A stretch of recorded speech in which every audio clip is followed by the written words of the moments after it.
Fellow Democrats, welcome to the Blue South. Tonight, we are together to raise funds to elect more Democrats in Montgomery County and beyond. I'm Karen Sorenson, TNDP State Executive Committee person for District 22 and Vice Chair for Fundraising for the Montgomery County Democratic Party.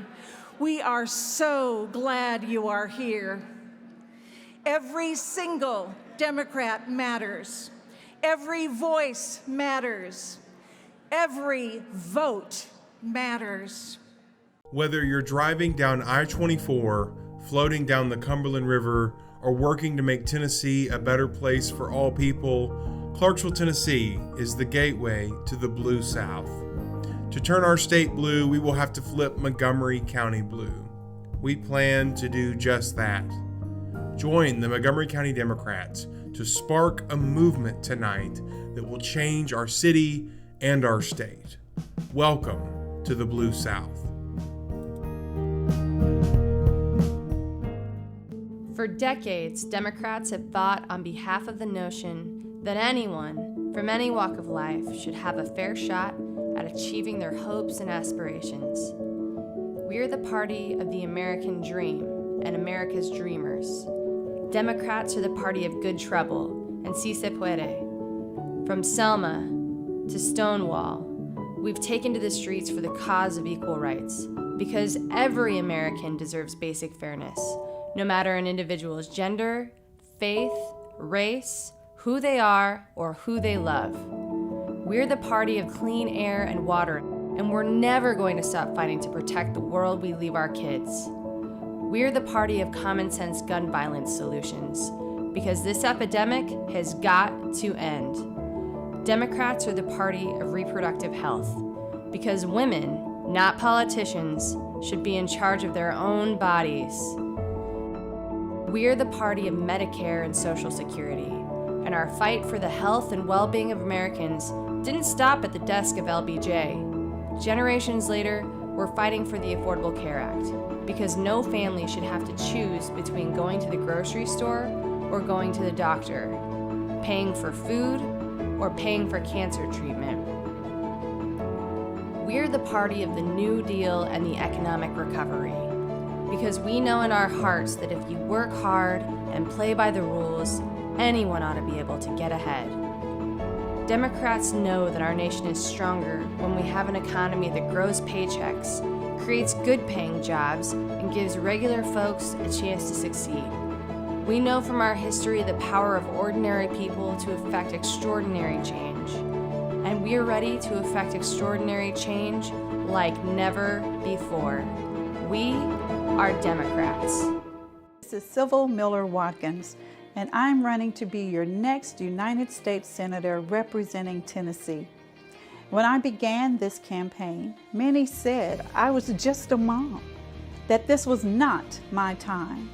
And recently, I was encouraged to quit. All of that just made me want to fight harder to earn your vote. Your vote is your voice.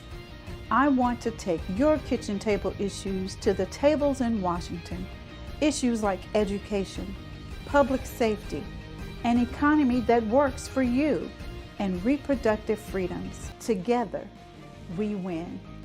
Thank you for your support. My name is Garfield Scott. I am running for election to the Tennessee House of Representatives for District 68. My family has been in Montgomery County for 3 generations, and I was born and raised in the once rural area of St. Bethlehem. I attended Clarksville High. We raised cattle as well as tobacco. I have seen Clarksville grow from a quiet town to the bustling small city we know today. This growth, while welcome, comes with problems that are not being adequately addressed. The supermajority is not listening to ordinary people. We are not being represented in the decision-making process. I plan to change that When I am elected, I will listen and represent all my constituents. I am ready to be part of the plan to equip Clarksville for our future growth. I know the American story. Again and again, I've seen the contest between competing forces in the battle for the soul of our nation. Between those who want to pull America back to the past and those who want to move America into the future. The issue facing our nation isn't how old we are, it's how old are our ideas. Hate, anger, revenge, retribution are the oldest of ideas. I see a future where defending democracy, you don't diminish it. I see a future where we restore the right to choose and protect our freedoms, where the middle class finally has a fair shot, and the wealthy have to pay their fair share in taxes. I see a future where we save the planet from the climate crisis and our country from gun violence. Above all, I see a future for all Americans. I see a country for all Americans. And I will always be president for all Americans. So let's build the future together. Let's remember who we are. We are the United States of America. There are two types of politicians: those who do it for power and profit, and those who do it for people. I'm Marquita Bradshaw, a working class single mom headed to Washington to fight for people like you and me. We must stand up, and speak out.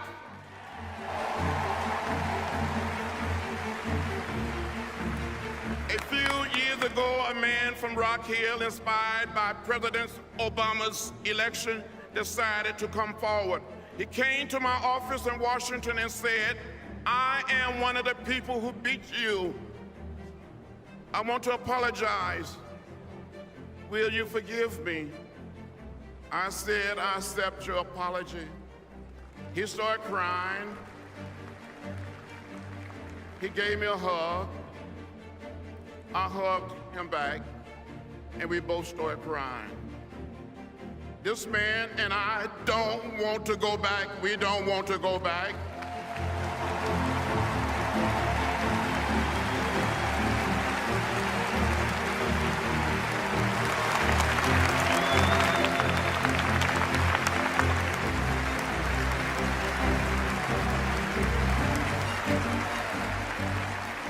Brothers and sisters, do you want to go back?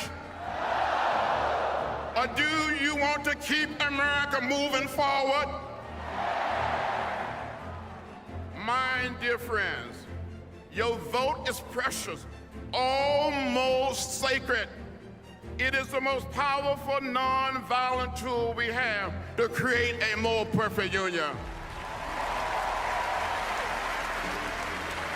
Not too long ago, people stood in unmovable lines. They had to pass a so-called literacy test, pay a poll tax. On one occasion, a man was asked to count the number of bubbles in a bar of soap. On another occasion, one was asked to count the jelly beans in a jar, all to keep them from casting their ballot.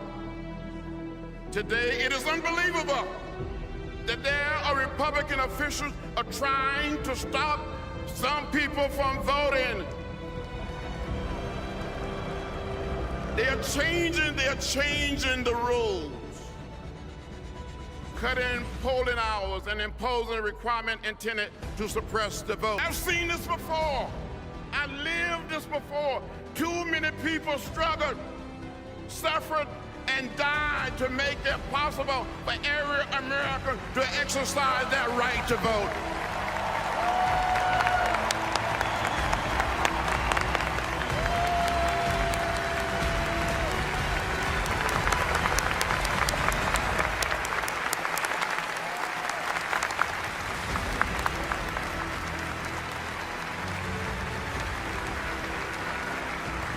And we have come too far together to ever turn back. So Democrats, we must not be silent. We must stand up, and speak out.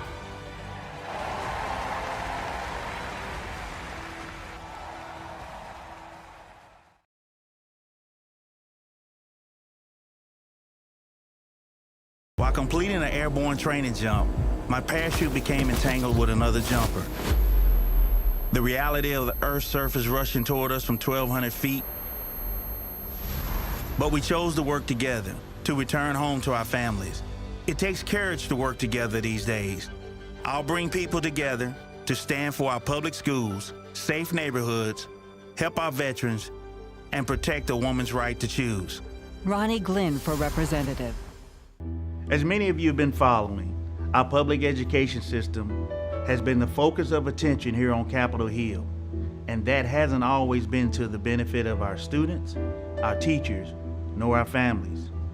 Like 98% of Tennesseans, I am a product of our public education system. I came up hard. School was often a place of stability for me. Some days my only meal would be the one served in the school cafeteria. If you want to know the truth, I wouldn't be here if it wasn't for the teachers, bus drivers, and cafeteria workers at Lauderdale County Schools. I couldn't believe when some of my colleagues questioned whether to fund the free and reduced lunch program, knowing there are still thousands of little kids in this state who, like I did, depend on those meals to get by. I'm Charles Uffelmon. I'm the chair of the Montgomery County Democratic Party. We're here today to stand up for public schools. Here in Montgomery County, elected officials are doing just that. City Council passed a resolution sponsored by Councilmember Karen Reynolds opposing vouchers because it's the right thing to do. Public dollars should go to public schools. The school board made the same position when they passed a resolution earlier this week. This is a plea for our elected officials to do the right thing.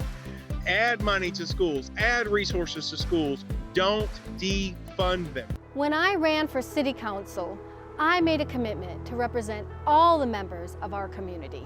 While I have been focused on local issues such as sidewalks, the environment, and infrastructure, our state legislature has been actively taking away our freedoms, dismantling our health care, and crippling our public education. Instead of focusing on the issues that will help families in their daily lives, they vote for extremism and silence our duly elected officials. They ignore the will of the people despite hearing our raised voices.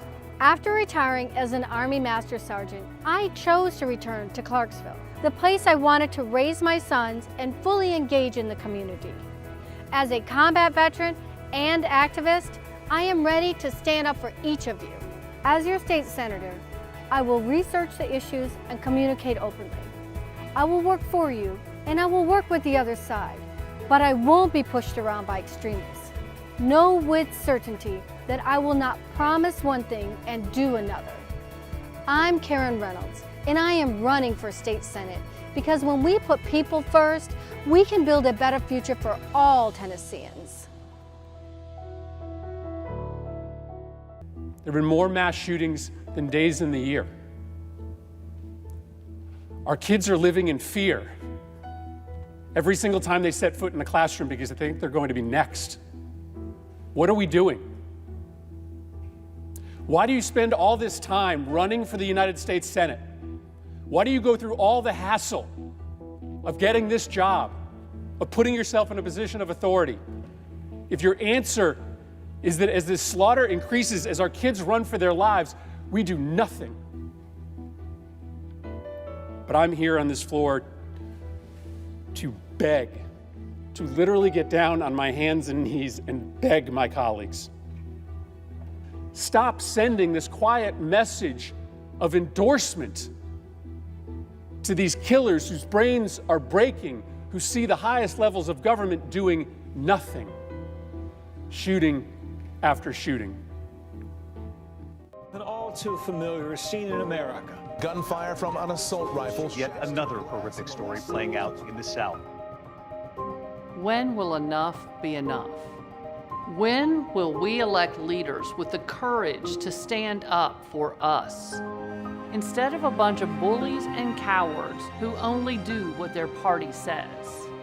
I know fighting for justice has a cost.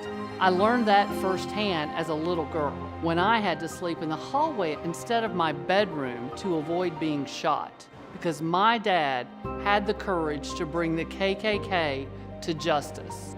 And when my friends and I believed mothers and fathers who'd lost children at Covenant deserved a voice and we fought for it, they expelled them. My name is Gloria Johnson. I'm not a politician, but I did beat one to become a state house member. Those politicians, they don't like me much because I speak my mind. And when it's bullshit, I call it bullshit. What I do is fight for justice for real people because that's what Tennessee deserves. We deserve health care and prescriptions that don't make us go broke. We deserve the freedom to make our own choices with our bodies. And most importantly, we deserve a leader with the courage to stand up to extremists and billionaires that have taken over our system. That person ain't Marsha Blackburn, but it is me. She supports a national ban on abortion and talks about freedom. And she voted against lowering our costs for insulin and prescriptions while taking nearly $2 million from insurance and big pharma. Look, I'm 6'3". I'm not afraid to stand up to anyone when it comes to doing what's right for Tennessee, especially Marsha Blackburn. And that's why I'm running for Senate. There are losses so profound, they change you forever. And there are lessons learned in life that are so profound, they stay with you forever. 6 years ago, while I was the mayor of Nashville, we lost our son Max to a drug overdose. A knock on the door in the middle of the night that no parent should ever have to answer. And during that time, I made mistakes. I owned up to them, and I took responsibility. And my husband Bruce and I worked through it all together. I don't think anybody should be defined by their worst moments. It's what you do next that counts. I look at the total dysfunction in Congress and its failure to make any kind of difference in the lives of our families. It's outrageous, and we don't have to tolerate it. In the years since Max passed, we've seen the opioid crisis get worse. We've become immune to innocent people being gunned down in our schools and our communities. And Congressman Mark Green has done nothing. We're losing our rural hospitals at an alarming rate, and people are dying because of it. And women in Tennessee are dealing with one of the most extreme abortion bans in the country, and Mark Green supports it. So today, I'm announcing my campaign for Congress because working families have been ignored for far too long. We need an economy and a government that works for everyone. If I can save even one other parent from burying a child, it'll be worth every effort. I look forward to listening to your stories and to your ideas, and I hope I can earn your support. Thank you. They've shown us they don't believe it should be up to each and every birthing person to decide what happens with their own body. They have shown us that time and time and time and time and time again. But we're not here crying with tears. We're here ready to rumble. It is absolutely unacceptable that in 2022, this court, the highest court in our land, did what the American people has simply instructed them and told them not to do. We've shown them in our elections that we don't believe in this. We've shown them with who we elected in 2020. We've shown them time and time again, poll after poll, even after the leaked draft opinion. People got vocal and loud and they took it to the streets, but they disappointed us on Friday because they said something about states' rights. We know states' rights is code word. I said, we know states' rights is code word. We know the last time they were talking about states' rights, my grandmother was in chains. I said the last time they were talking about states' rights, people that look like me couldn't vote. So we recognize this is just the beginning. This is just the beginning of them trying to chip away at democracy, at humanity, at equity, at women. We know it's just the beginning, but like I said, we're not here with tears, we're ready to rumble. I'm Allie Phillips, a lifelong Tennessean and a mom. Tennessee has been my home for nearly 30 years, and I've had the pleasure of watching it grow and flourish. I wanted nothing more than to raise a family here, so you could imagine my excitement when my husband and I found out we were expecting last year. At my routine anatomy scan, we found out Miley was not compatible with life. My doctor informed me that if I chose to stay pregnant, I would be putting my own life at risk. I had to make the hard decision to terminate my pregnancy, and Tennessee law made it impossible to get it here. I flew to New York City and had to leave my 6-year-old daughter behind. I was alone in the clinic when I was told that my daughter had already passed in utero. Because of the trauma Tennessee's ban has caused me, I have been dedicating my time to trying to change their barbaric law. I met with my representative only to find out how out of touch these politicians truly are. That is why I am now running for the Tennessee State House of Representatives, District 75. I plan to fight for my community and every single person in this state, keeping guns out of schools, access to health care, and accepting everyone, no matter who they are. I hope you'll join me in this fight to bring Tennessee back to its roots, and together we can make change possible. Good evening. Today we join you in what we call Clarksville, Tennessee, to acknowledge and honor the land on which we stand that was home to its original inhabitants, the Cherokee, Shawnee, and Yuki tribes. We would like to honor all the ancestral stewards of this land on which we meet today and their descendants living in over 1,000 tribes, nations, bands, pueblos, communities, or native villages. The people who speak almost as many different languages as there are tribes are the contemporary custodians of this land. As we work to promote democracy across this nation, we also acknowledge and work to dismantle the ongoing violence and repression of indigenous peoples and their cultures. Thank you.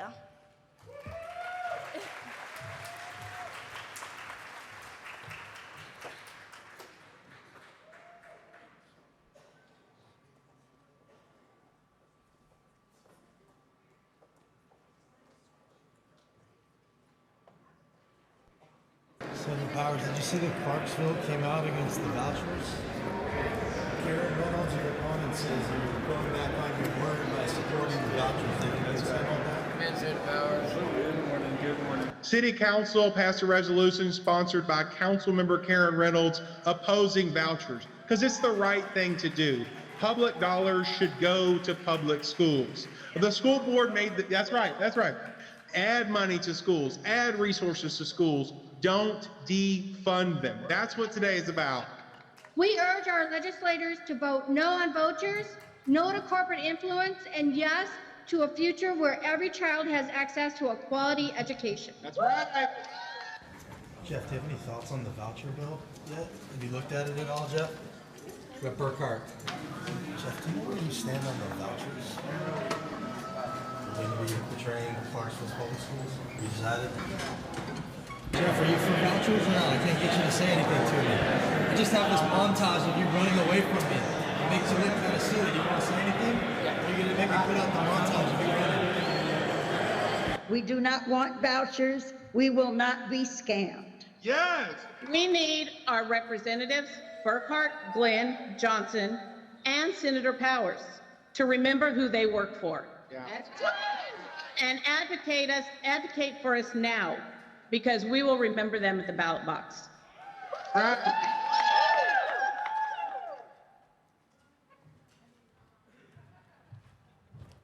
right. Good evening, Democrats. That's the best you can do? Good evening, Democrats. All right, good evening. I'm Katherine Lawson. I'm the third vice chair, the political affairs chair. Tonight, I wasn't supposed to be here, but I couldn't pass up this great honor to introduce our two school board candidates for Districts 2 and 6, Mr. Ritchie Patton and Mr. Bernard Carter. Let's give them a round of applause. Let me get all our educators to stand up. All educators stand up.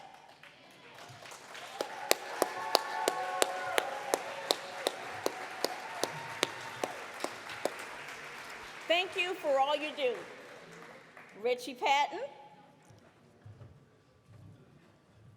Thank you. As we all know and have celebrated, the voucher bill has been shut down.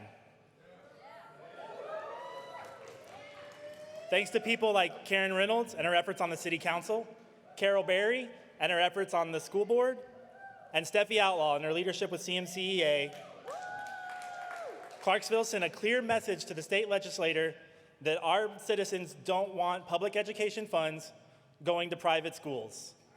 That's a big win. And that leaves open the opportunity for more, 144 million more. That's what was set aside in this year's budget to finance the voucher program. So are we just gonna now sit on $144 million for a year to let them do it again next year? Sure, we might earn a little bit of interest. $7-8 million doesn't sound like a bad deal, but those funds are available now in a budget for a failed initiative. And $144 million is a lot of money. At the most recent readout of next year's budget for the district, we celebrated getting a second printer in many of our schools. Most schools only have one printer, and it's an outdated hand-me-down from another school. While I don't want to get into the inequality that we have across our district, I really want to focus on that $144 million.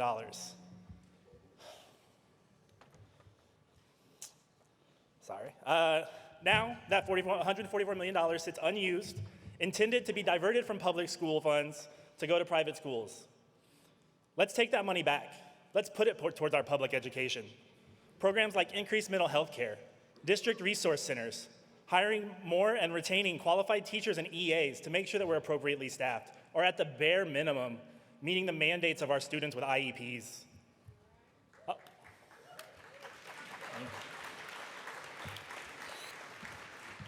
$144 million was supposed to change the face of education in Tennessee, and it still can. My name's Ritchie Patton, candidate for school board in District 2. For everyone here, I'm asking for your donations. I'm a small campaign. Any little bit helps, and it makes a significant impact for me.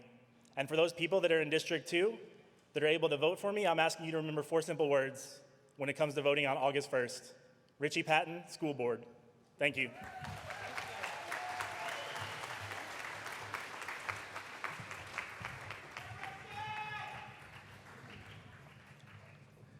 Good evening to everyone, and thank you, Ms. Lawson, for that introduction. My name is Bernard Carter. I am running for School Board District 6, and let me take a little while to introduce myself, tell you a little bit about me. I'm a 30-year retired Army veteran. I'm a husband, a father, and a grandfather. I've lived in Clarksville for over 20 years. My daughter's a Clarksville, Montgomery County school teacher. I currently have 1 grandson in Montgomery County school systems. My purpose for running for School Board District 6 is simple. I care about our families, I care about our schools, the public schools, and I care about our community. Okay, 75% of the students in Tennessee attend traditional public schools. So as a father, as a grandfather, I want to take part in the growth of our public schools. Now, my campaign is based on 3 basic tenets. One is to keep our schools safe. Okay? We have to provide safe learning environments for our students. But let me start by telling you what that does not include. That does not include teachers carrying concealed weapons in the classroom. That's right.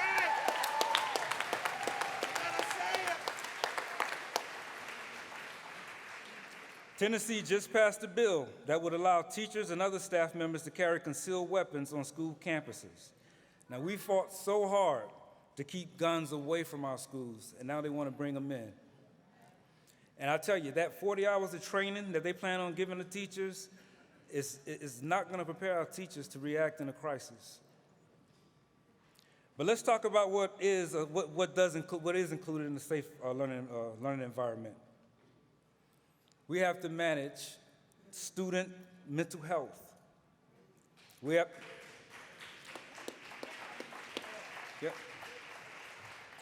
got to manage student behavior to include bullying.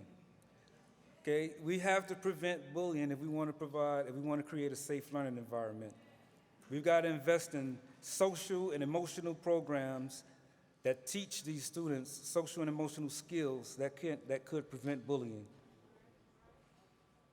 The second tenet of my campaign is based on teacher recruitment and teacher retention. Now, I'll admit, Clarksville is moving in the right direction in this area. We still have to focus on competitive pay for our teachers. $50,000 a year being the minimum salary for qualified teachers should be our goal. Okay, we have continued we have to continue to implement programs to bring in new and promising teachers, like the Teacher Residency Program, great program. We've got to make career teachers, the career of teaching more attractive to our college students. Teachers spend so much time with our students and our children, so we definitely want to keep the good ones around. The third tenet of my campaign is community involvement. I want to be an advocate for the residents of District 6. If there are issues that involve unfair treatment of your children, then those issues need to be addressed. We need to find solutions to those problems. Community involvement also includes partnership programs and internships with local businesses. These programs are important for the growth of our children.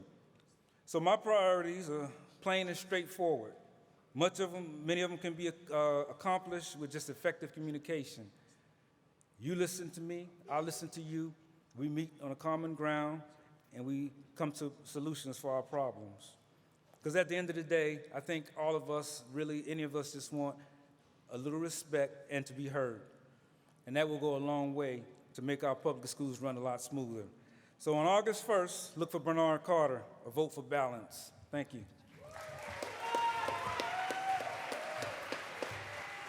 A round of applause for our school board candidates.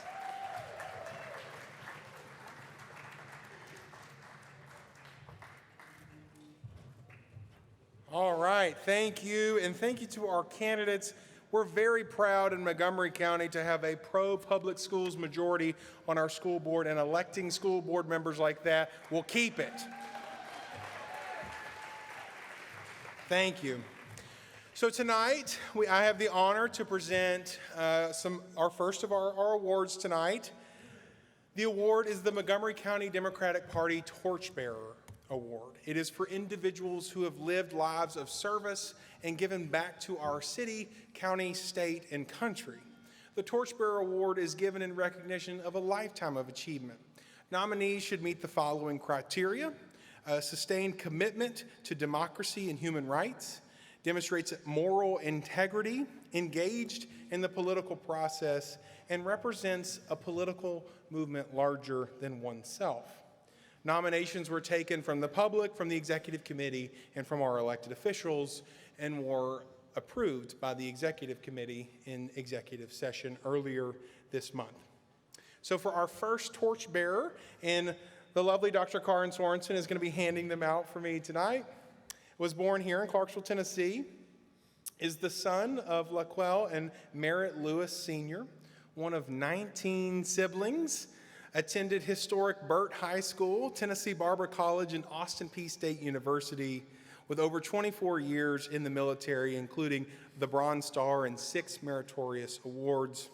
Their employment included train air conditioning and as a machine operator and president of the union, owner and operator of Pit Crew Barbecue, and then has served as county commissioner for District 7, and is also on the Democratic member of the Montgomery County Election Commissioner, and currently serves as deacon, trustee, and Sunday school superintendent at Woodlawn Elizabeth Missionary Baptist Church. We are pleased to present the first 2024 Torchbearer Award to Mr. Robert Lewis. If he would join us. And if you would join us in a round of applause as he approaches the stage.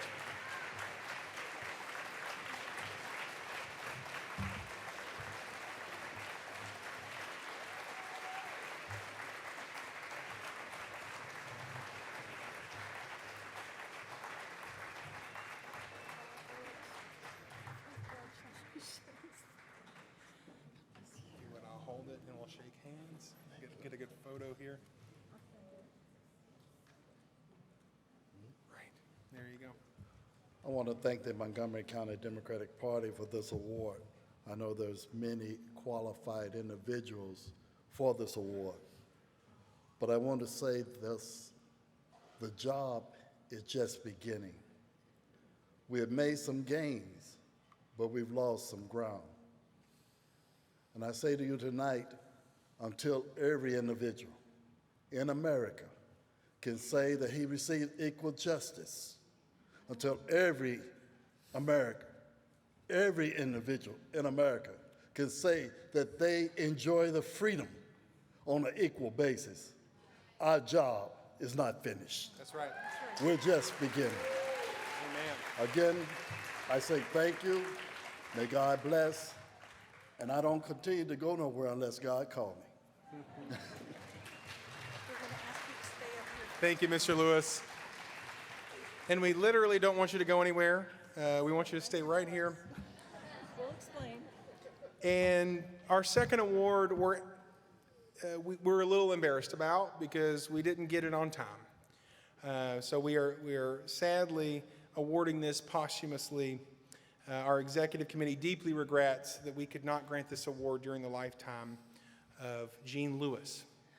Gene was known for a commitment to democratic values and candidates and was a strong leader in our community.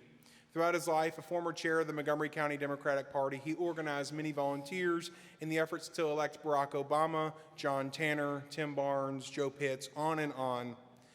He was a trusted advisor to mayors, governors, senators through the years. Gene Lewis graduated from Burt High School in 1963 and received his bachelor's from Austin Peay State University in 1990. In June 23, 1968, he was married to Rachel Blake, and together they had 3 children. He spent 22 years in the military, after which he retired to Clarksville, Tennessee, then went on to work for Community Corrections. After over 20 years of service, he retired and continued supporting and working in the community and becoming a business owner with his brothers. After retirement, he enjoyed working with the Montgomery County Veterans Treatment Court as an evaluator and a strong supporter of the Montgomery County Democratic Party. So we're pleased to award Gene Lewis. Please join me in thanking.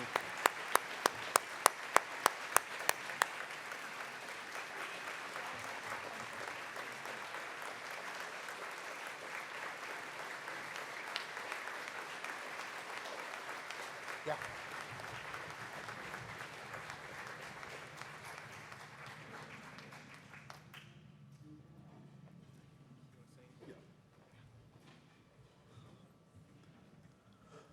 If I may, I'd like to do one thing, and that's to recognize the individuals that helped Gene Lewis accomplish some of the things that he was able to do. And that is his lovely wife, Rachel Lewis, and his son, Gene Lewis II, who is here with us tonight.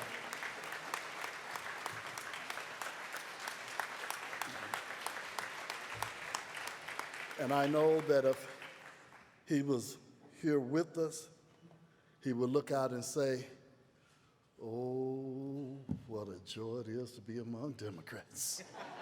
Oh. But then he'd say, it'd be a greater joy when these Democrats put people in the governor's seat, House of Representatives, the Senate, the school board, highway patrol, on any elected position, because our fight starts right here at home and will not end until we reach the White House. Amen. Let's go get it. That's right.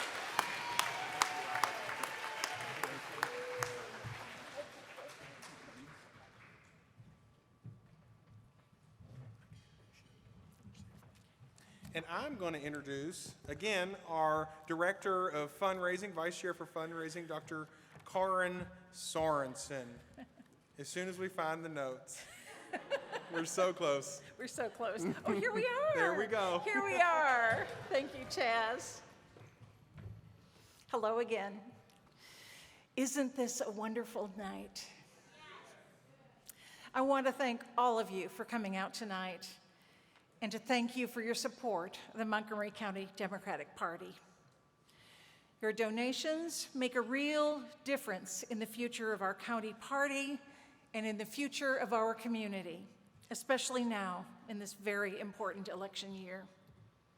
We have lofty goals to elect more Democrats and to turn Montgomery County blue in 2024.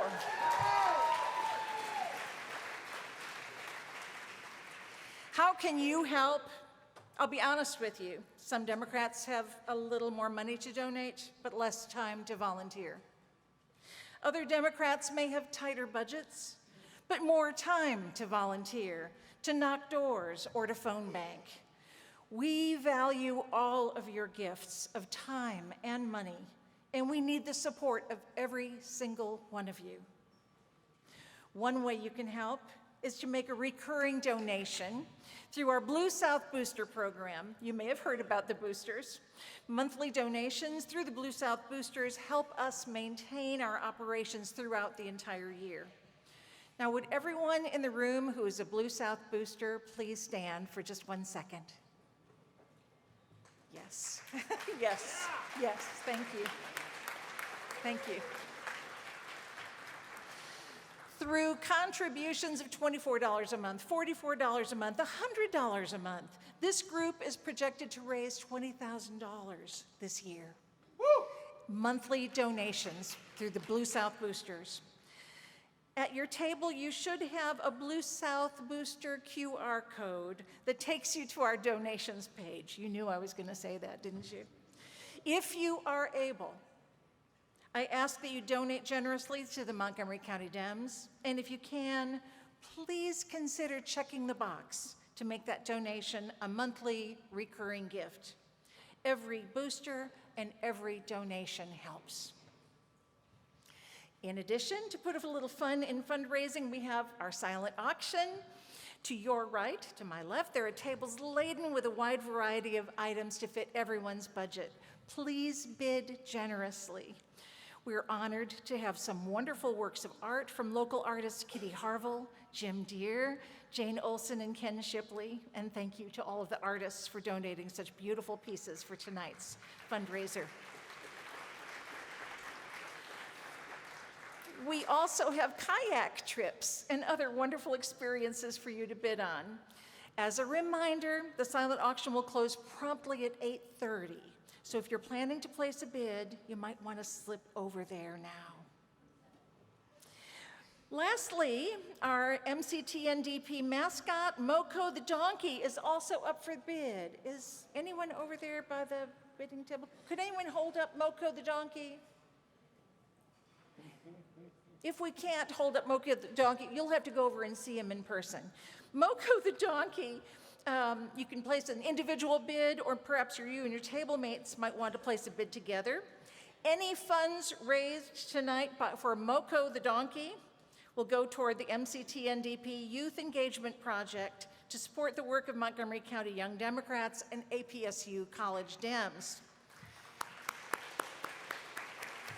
If we want Democrats to win, we need to understand that young voters are not just the future of the party, they are our party. Help us register, help us engage young college Dems and local young Democrats. Every Democrat matters, and every single vote matters. I've talked about how you can support us financially. Now my friend Mary Richards will talk to you about how you can support us with your volunteer time. Mary. Hi there. So, Montgomery County is not a red county. It is a non-voting county. Yeah. We had 53.7% turnout in the 2016 presidential election. People say they didn't know there was an election, particularly for the weird August election, and or they don't know who to vote for. Personal conversations increased turnout as much as 10%. So we need to have tens of thousands of conversations between now and November. Yeah. So there are so many ways to help. Canvassing, having these personal conversations at the door, on the phone, sending texts and postcards written in your hand that has a very large reach. Representing the party at local events, such as the Juneteenth events and the Pride event that we're having, our first Pride since 2006? 2006. You put a face to the party and to the candidates. And staffing our office. answering phone calls, or being there for when a visitor stops in, putting up yard signs or helping deliver those yard signs. So tonight, in addition to all those ways that you can help, please keep us in mind. You'll sign up on our website, mctndp.org, and you'll click volunteer, and then you click grassroots, and you'll see a multitude of options. But tonight, I need everyone in this room, all 256 of us, to tap into your personal networks, okay? We need to have conversations with our friends, our family, our coworkers if they're like-minded, any acquaintances, members in your social groups or your church, and talk to them about why you're voting for Democrats, why you're so excited about our amazing slate of candidates. And then ask them to do the same and talk to their networks. Alrighty, thank you so much for coming tonight. Woo! Back to Karen.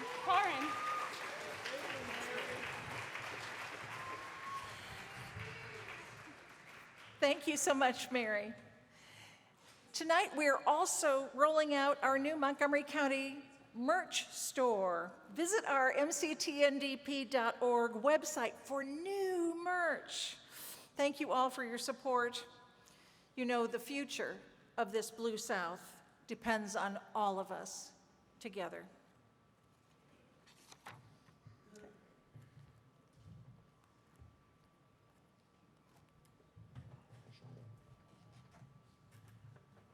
We are now joined by Vice Chair of the Senate Democratic Caucus, Senator Charlane Oliver. Good evening, everyone. All right. I am State Senator Charlane Oliver. I represent the 19th District in Nashville. It is a pleasure to be with you all tonight. I'm standing here on behalf of the entire Senate caucus as well as the House caucus. Shout out to Ronnie, Glynn out there, representative who's here. Today is, your event is pretty timely for today. We just, about a couple of hours ago, adjourned sine die for the 113th General Assembly. Man, my first 2 years has been quite the journey. But you know what? It has been a revealing experience, and I wish I could share it all with you. But here's what I have learned over the past 2 years. Bipartisanship, unfortunately, does not exist at the Capitol. Decency does not exist at the Capitol. Respect, unfortunately, does not exist at the Capitol. We are working with a fascist supermajority, and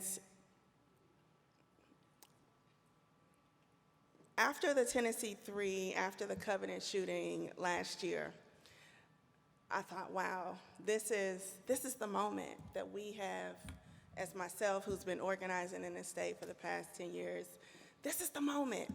We needed national folks to understand what has been happening in Tennessee for the past 13 years under Republican rule. We finally got their attention. And we also woke up a lot of folks in the state who were pretty nonchalant about what has been happening in our state. And then, as we progressed past April of last year, there was no gun reform passed. We had a whole special session. Democrats proposed a comprehensive preventative agenda that made sure that we protected kids in schools. Not one measure passed. And I thought, wow, I just knew we were this close, because even the governor proposed an ERPO law. And that did not even move the Republican supermajority. And so after that, I said, wow, these folks are not movable. They're not persuadable. They get to run an election and win in a Republican primary off of about 2,000 votes, maybe even less for some. They go unchecked sometimes in the general election, and then they go unchecked at the legislature because they have the power, right? They have the numbers. But what I know for sure is that they don't have the numbers out here in the community. Their ideas aren't popular here in Nashville, neither are they in here in Clarksville. This is what I know for sure. Unfortunately, we don't have a pathway to do ballot measures in this state, to have a public referendum. Unfortunately, partisan gerrymandering has created districts to where they don't even represent the will of the people.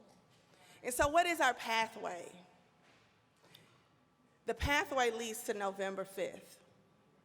The pathway is right here, ground zero in Montgomery County. Absolutely.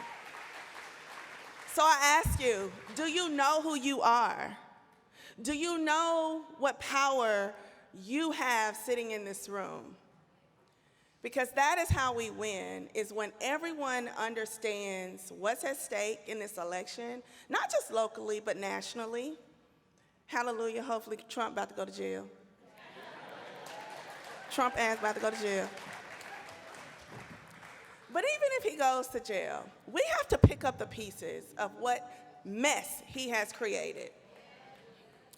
And so I want people to understand that we talk about how this is the most important election of our lifetime. And it might truly be, because we might not get our democracy back after November if we let the wrong people have power. And so we got to understand that the pathway to victory leads to that legislature. Anybody know the analogy of the babies in the water? The parable of the babies in the water? Well, there was an old village, and the villagers were working in the field one day, and the babies, there was the villager that noticed at the embankment of the river a baby running down the stream, flowing down.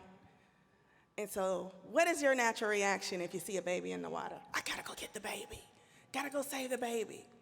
And as they're saving the baby, here comes another baby streaming down the river. And then before you know it, there's 5 babies and 10 babies. And so they come and get help from the other villagers and say, help me come get these babies out the water. We gotta save the babies. But then someone stops and says, wait a minute, who's throwing the babies in the water? We gotta go upstream and figure out who is throwing the babies in the water. In Tennessee, the Tennessee Republicans are throwing the babies in the water. We can't get health care in this state. 12 hospitals has closed. Black maternal health is the highest it's ever been. Poverty, we don't have a federal minimum wage. We don't have a local minimum wage. We haven't raised wages in decades in this state. Voter suppression is at an all-time high under their rule. We just voted today to give $1.6 billion to corporations that aren't helping people in their community. And so the pathway is to go get the people who are throwing the babies in the water. And we gotta go get them November 5th. And lastly, I'll say this, but we're not gonna win November just by the old tried and true tactics. Yes, we must knock doors. And if you're one of those people that only just votes, this is not the election to just vote. This is not normal times we are in. The strategies of yesterday are not working enough. We must not only vote, but we also must donate. We must vote, but we also must strap up our laces and canvass. We must vote and make phone calls for the candidates. We got 3 candidates in your county that are up against vulnerable Republicans. Congress. Megan Barry is on your ballot. Ronnie Glynn, it's on your ballot. Allie Phillips, it's on your ballot. Let's get it done, y'all. Thank you. Thank you so much, Senator Oliver. And now we're going to hear from Garfield Scott, Democratic nominee for House District 68.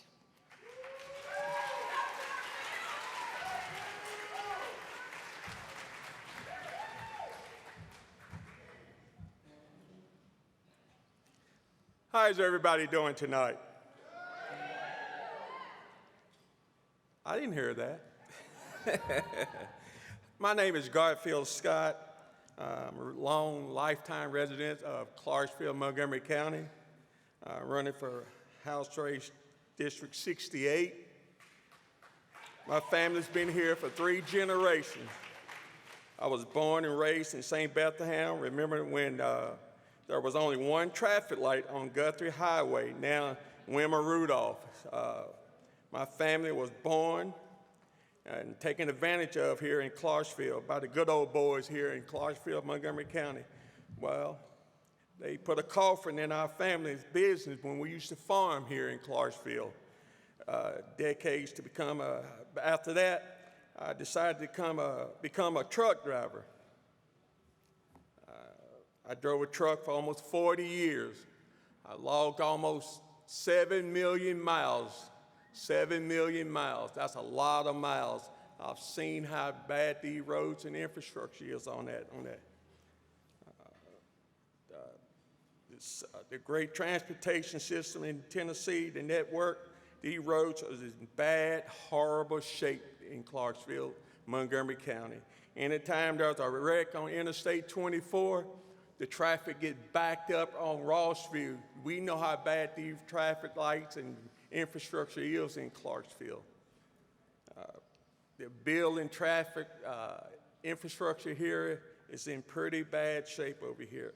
The roads and accessibility, I'm a little nervous now. Y'all kind of bear with me. This is my first rollout on here, but that's okay now.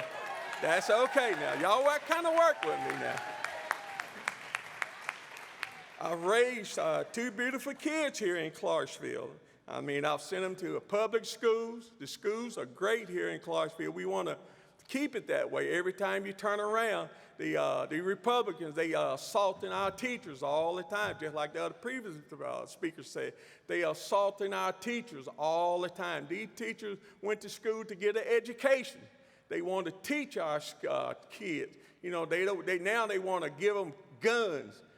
I ain't never heard of such a silly stuff in all my time. Arming teachers. Now, what do you want to think about that? Arming teachers. Who wants to arm a teacher? Teachers want to go there to teach, educate. Teachers want to arm them with knowledge, not with a gun. That is the craziest thing I've ever heard of. Arming a teacher. But, you know, these supermajorities, so when they got a supermajority, they'll do anything they want to do. You know how that goes. But like I said, I sent 2 kids to public school and to Austin Peay. That's a great university right there. I had 2 sisters went to Austin Peay. Nurses, you know, that's a great occupation right there, nurses. My grandson, you know, he's 5 years old. I love that little fella to death. And another thing, we want to hold corporations accountable. Warehouse out there in St. Bethlehem, we gave them a ton of money. Amazon, the bill of facility out there. Bill of facility out there, and it's sitting out there just empty. I mean, just empty. Taxpayers' money just wasted. Completely wasted out there. I mean, we want to hold people accountable. We want big business. We want business to come to Clarksville, but we want to hold them accountable. We want to hold our taxpayers. When we give money out to these corporations, we want to hold them accountable. I was at my physician. He said, well, where's my tax break at? Where's my money at? I've been a local taxpayer here for over 2 decades. Where's my tax break at? We don't have anything, but that's the way it is. These good old boys, they always working behind the scenes. I ain't gonna call this name out, but they always working behind the scenes, giving these big corporations. They take the bag and they skip town, and hey, there it is right there. We want to hold these people accountable for everything. But, you know, I'm just asking, you know, when I go to the Tennessee legislature, I'm asking y'all to come along with me. We want to hold these people accountable all the time. My name is Garfield Scott. I'm running for Tennessee Representative District 68. I'm new at this now, but y'all work with me. As I go, I'm going to get better and better at this each and every day. Each and every day. I'm going to get better at this all the time. But I'm going to speak from the heart with this. I'm going to tell y'all the truth all the time. I'm going to tell y'all the truth all the time. I'm going to go and I'm going to do my due diligence. Ain't nobody going to outwork me. I'm going to get out there on that trail, and I'm going to go out there, and I'm going to knock on doors, and I'm going to tell y'all the truth. I'm going to say, this is what's going on. We got traffic problems. We got infrastructure problems. We got this going on. They are assaulting our teachers. We got things that's going on, and I'm going to show it to you. Every day, I'm out there.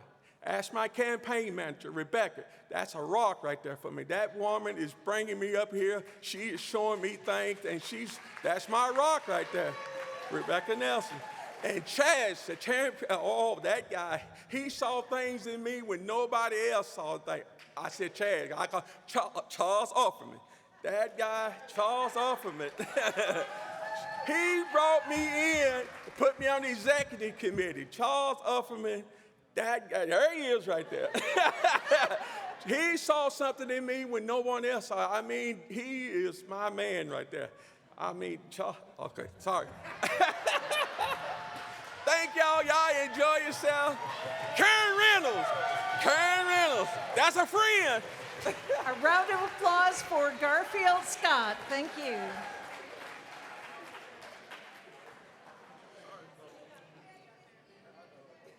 And now, Allie Phillips, Democratic nominee for House District 75. Allie Phillips.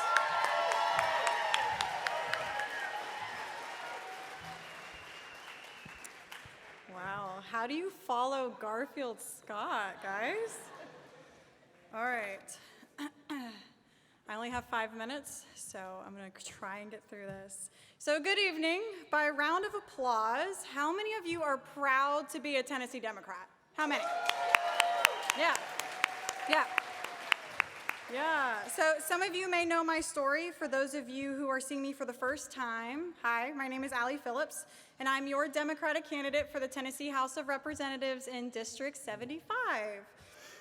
I'm 29 years old, and I'm a daughter, a sister, a wife, and a mother.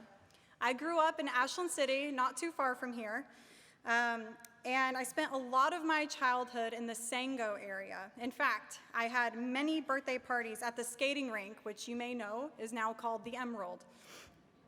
Yeah, I dated myself. Okay. After getting married, I knew Clarksville was where I wanted to raise my daughter and expand my family.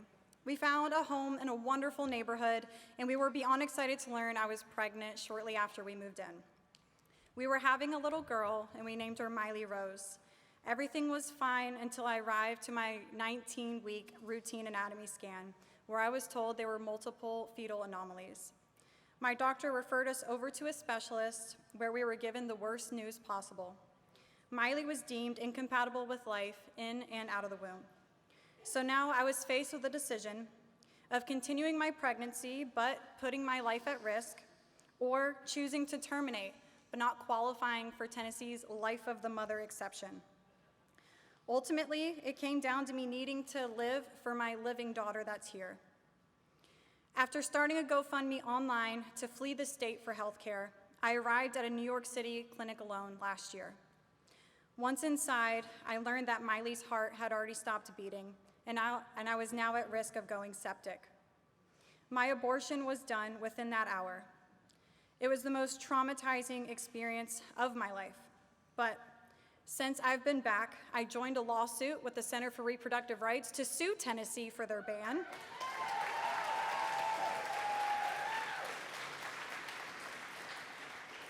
And I announced my candidacy.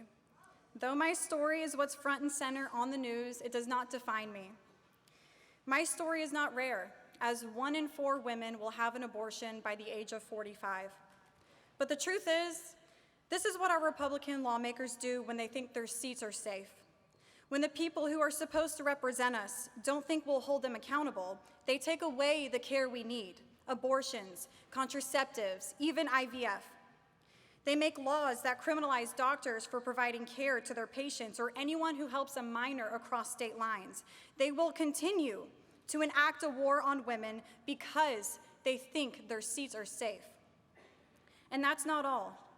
They come for all the systems that keep working families afloat, like our public schools. Just this week, Governor Bill Lee announced his voucher scam died. That's because of you.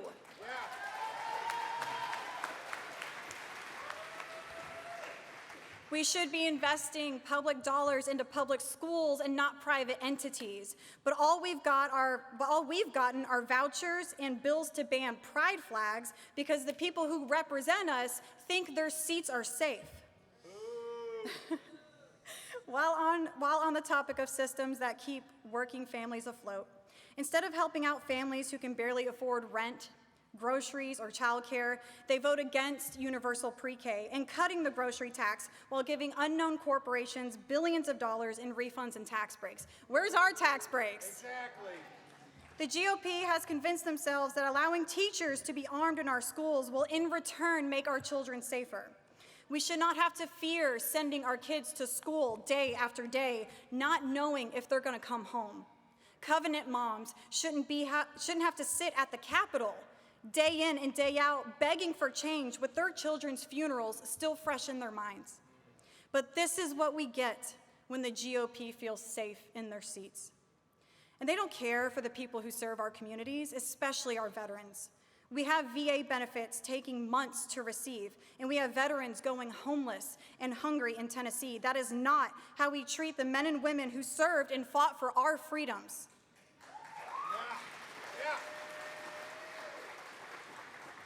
But if our leaders don't think they have to answer to us, they won't listen and they won't learn.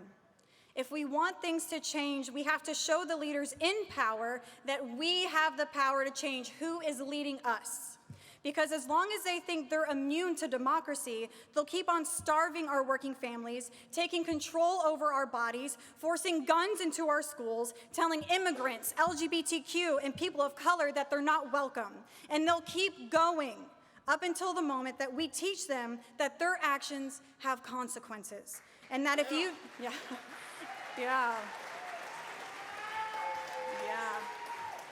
and that if you don't represent what real Tennesseans believe in, you are not gonna be representing us much longer. I'm Allie Phillips, and I'm asking you to join me by knocking doors, making calls, donating, and showing up to vote out every Republican lawmaker so we can make 2024 the year of mess around and find out in Tennessee.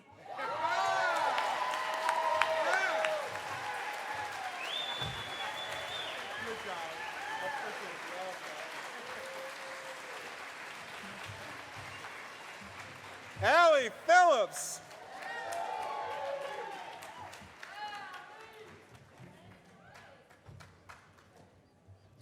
We have one more Torchbearer Award for you. Originally a native of Minnesota, Christine McKinney lived for many years in Arizona, where she worked as a business analyst and project manager before moving to Clarksville, Tennessee in 2017 to join her son's family here. We recognize Christine today for her longtime dedication and commitment to democratic and progressive causes, and her ongoing and tireless work as treasurer of the Montgomery County Democratic Party, which have provided important support for the growth of our county party. Congratulations, Christine. Will you please come forward?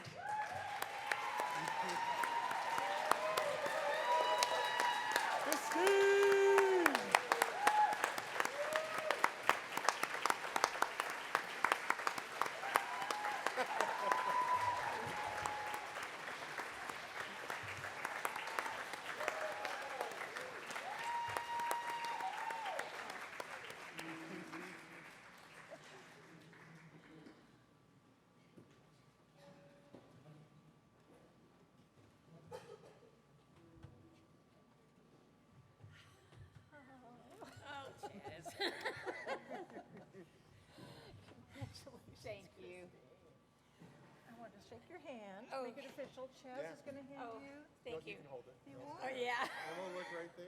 Thank We'll take you. a photo. All right, I got to say something. Yes. This woman is the glue of our county party. Y'all, this is lovely. Thank you so much. I'm not quite sure how to follow Allie, let alone Garfield, but I'm very humbled to be here. I'm very proud to be here. I am grateful to you all. I knew I was going to do this. It took me 70 years to find my tribe, but I have found you, and I thank you.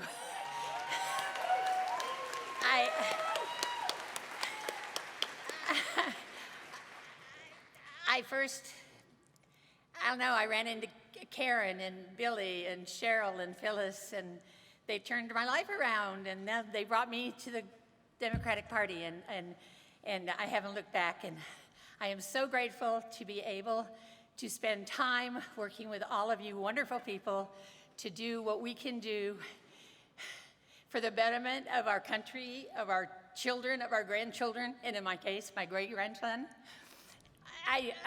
I'm honored and I am humbled. Thank you so much.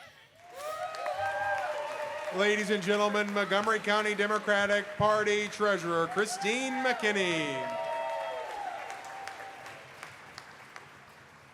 And now, welcome to the stage the Democratic nominee for Senate District 22, Council Member Karen Reynolds.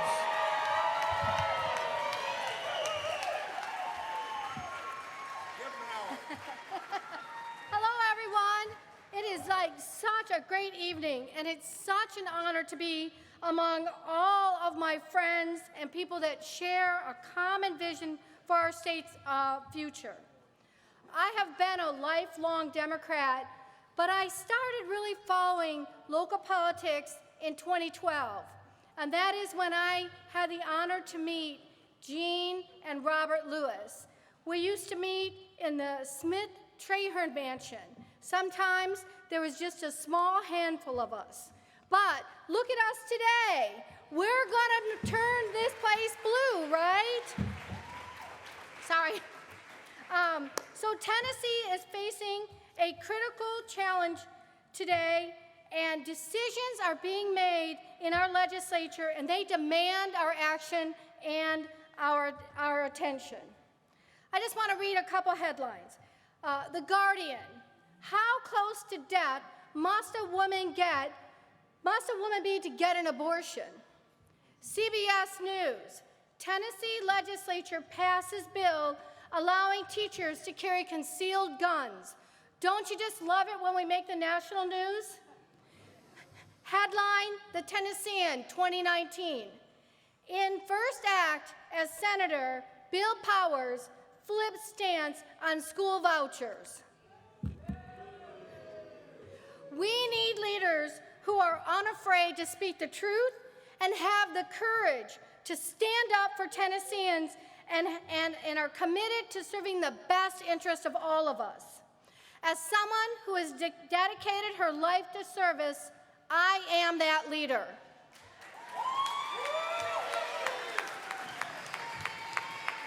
I will make some noise, I will stand up for you, and I will be straightforward and open.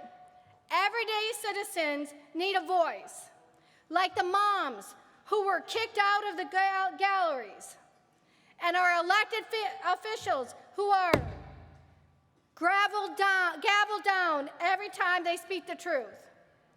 As a city council person, I've been making some noise, but before I start talking, I listen, and I do my homework.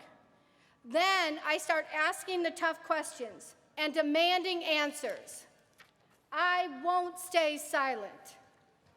After the disastrous election in 2016, I knew Roe would fall, and we were going to be in a fight for our lives again. In the aftermath of that decision, I took to the streets, marching alongside fellow activists and raising my voice on behalf of women, the LGBTQ community, people of color, immigrants, and our most vulnerable residents. My commitment to equity, equality, and freedom is unwavering.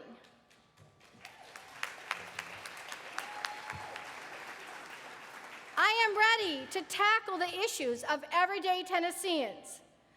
I won't back down from a fight, and I won't say one thing and do another. Bill Powers promised to vote against vouchers. The first thing he did after being sworn in was to vote for vouchers. And this year, he sponsored the voucher bill. Yes, vouchers are dead this session, but the governor has promised to bring it back. And you can be confident that if Bill Powers is allowed back in the state Senate, he will vote for vouchers again. But I led the fight in the city council. I wrote a resolution on behalf of Clarksville informing the state legislature that Montgomery County doesn't want or need vouchers.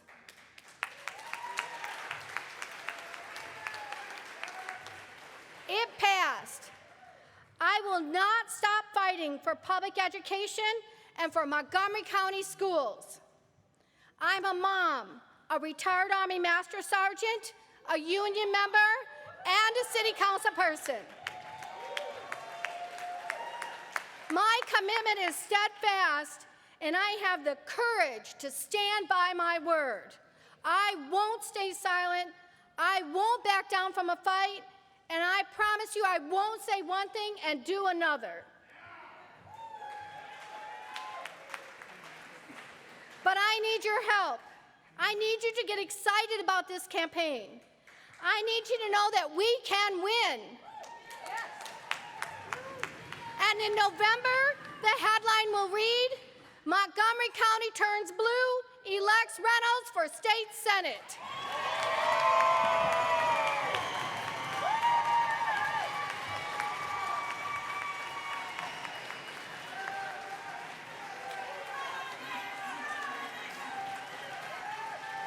That was Councilmember Karen Reynolds.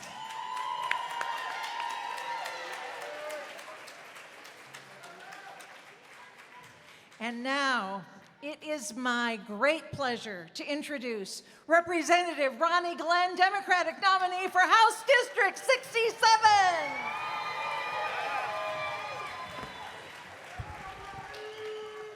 Hello, hello, and hello. So before we start my clock, I got something I need to get off my chest. I realize that once you get elected, they treat you bad here. I am over there in the corner. All I see is this speaker from my seat. I'm an elected official. How they treat me like that? I'm just joking. I'm just joking. Chad told me I didn't pay for my seat. That's why I was over there.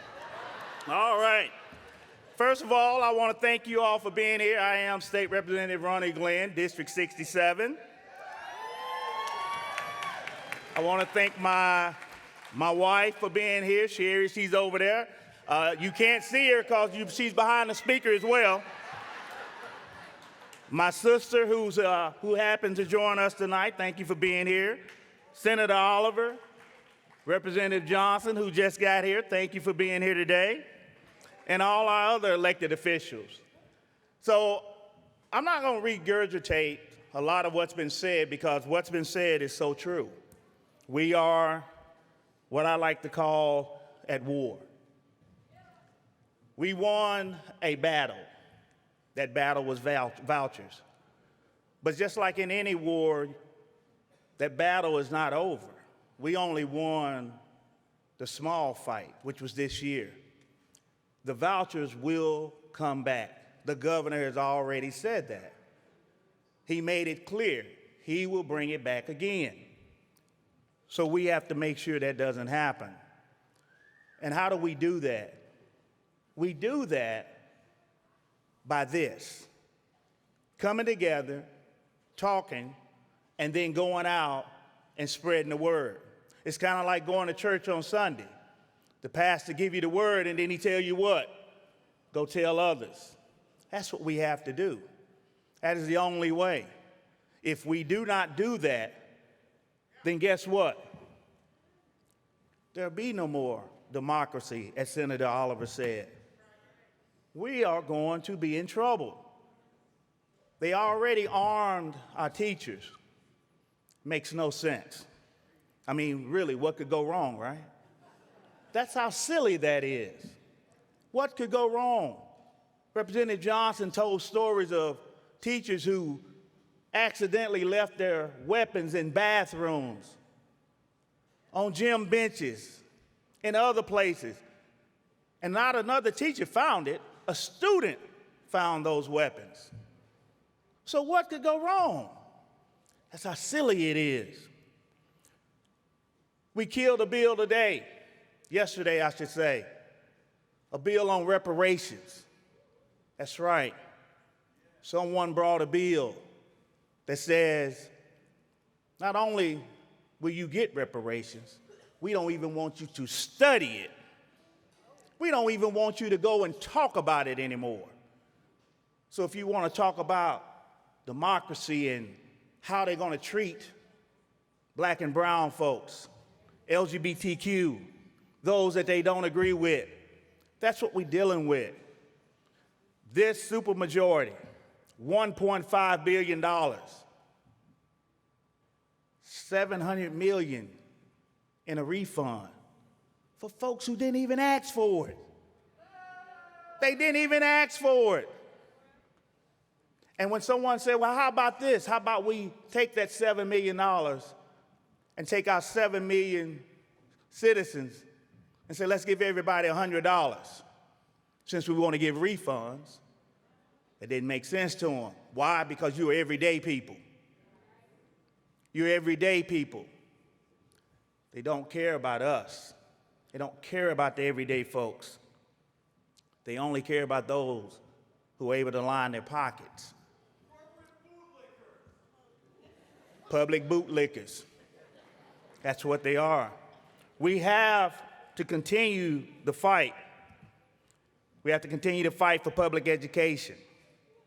Continue to fight for our teachers, not only to give them raises, but to ensure that they're treated well, that they have the resources that they need. We cannot and we will not stop the fight. We were in this fight strong this year. We won some battles, but again, it's not over. This is going to be a tough election season. But I'll tell you what, those Republicans, many of them have primary challengers. If it's one thing they hate is a primary challenger. They have them because even some Republicans have a small iota of common sense. A small iota of common sense. And they know that what's happening at that Capitol is beyond reprehension. We're continuing to incarcerate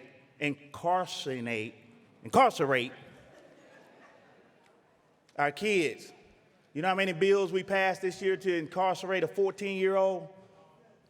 I'm not going to even tell you. You wouldn't believe me if I did.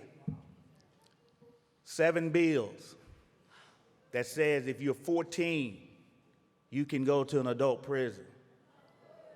Something as simple as organized theft. Now, I'm just going to give you an example of what organized theft. I didn't say armed theft. I didn't say aggravated theft. I said organized. If I went into a store, Senator Oliver and Representative Johnson, we went in a store. I stole a honey bun because I'm a big guy. Senator Oliver stole a jungle juice. And maybe Representative Gloria Johnson stole a bag of chips. This could be considered organized theft. Now, we all were 14. How many of us done something silly at 14? We all did. Raise your hand if you did something at 14. Put them hands up. Y'all know you did it. That's how silly it is now. So what do we got to do? Senator Oliver said it. Garfield, Allie, and you're going to hear it a few more times. We have to go out and we have to make sure we're telling everyone. We can't just say, go vote. We have to tell them what's at stake. It's easy to say, go vote. How many kids listen to you when you say, don't do that? They don't. You have to tell them why. And this is what we have to do. We have to tell them why you have to go vote. Don't just tell them to go vote. Tell them why. Because if you don't, you're going to find yourself losing the next generation. We have to make sure we're doing that. So as they said, tell a friend, tell a neighbor, tell someone you don't even know, but tell somebody and tell them why it's so important to go vote. Now, my last thing. My Act Blue opens tonight.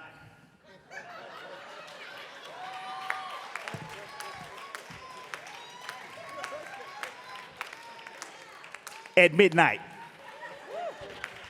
I don't want you to wait until you wake up in the morning. At midnight, set your alarm, and at midnight, wake up. And I need you to make a contribution to Ronnie Glynn's campaign, because I cannot do it without each and every one of you. So I need your help. I need you to help me knock on doors, call voters, make a financial contribution, and most importantly, vote for Ronnie Glynn. Thank y'all so much. Thank you, Representative Ronnie Glynn.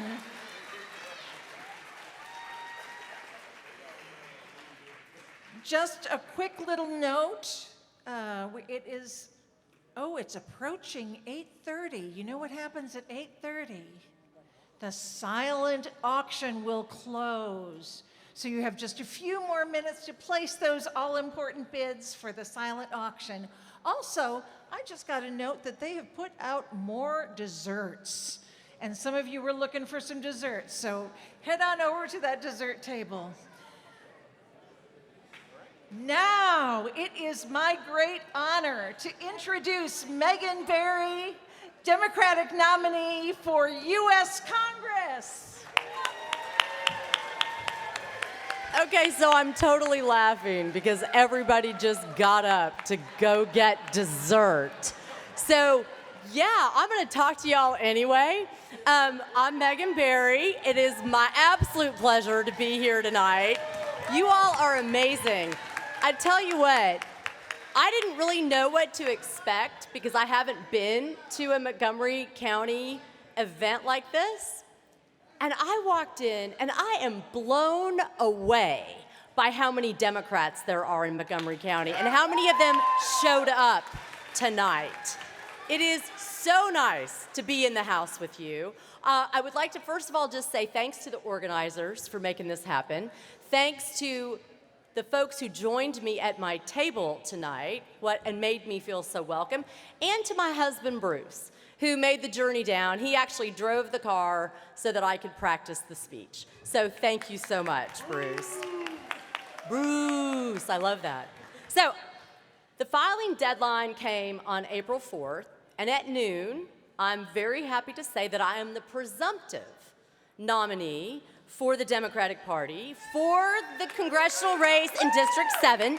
Now, I say presumptive because on that primary date, I still need one vote.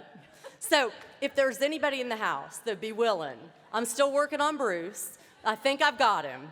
But I need one vote that day, and then we're going to head on to November. And you know who we're going to take on?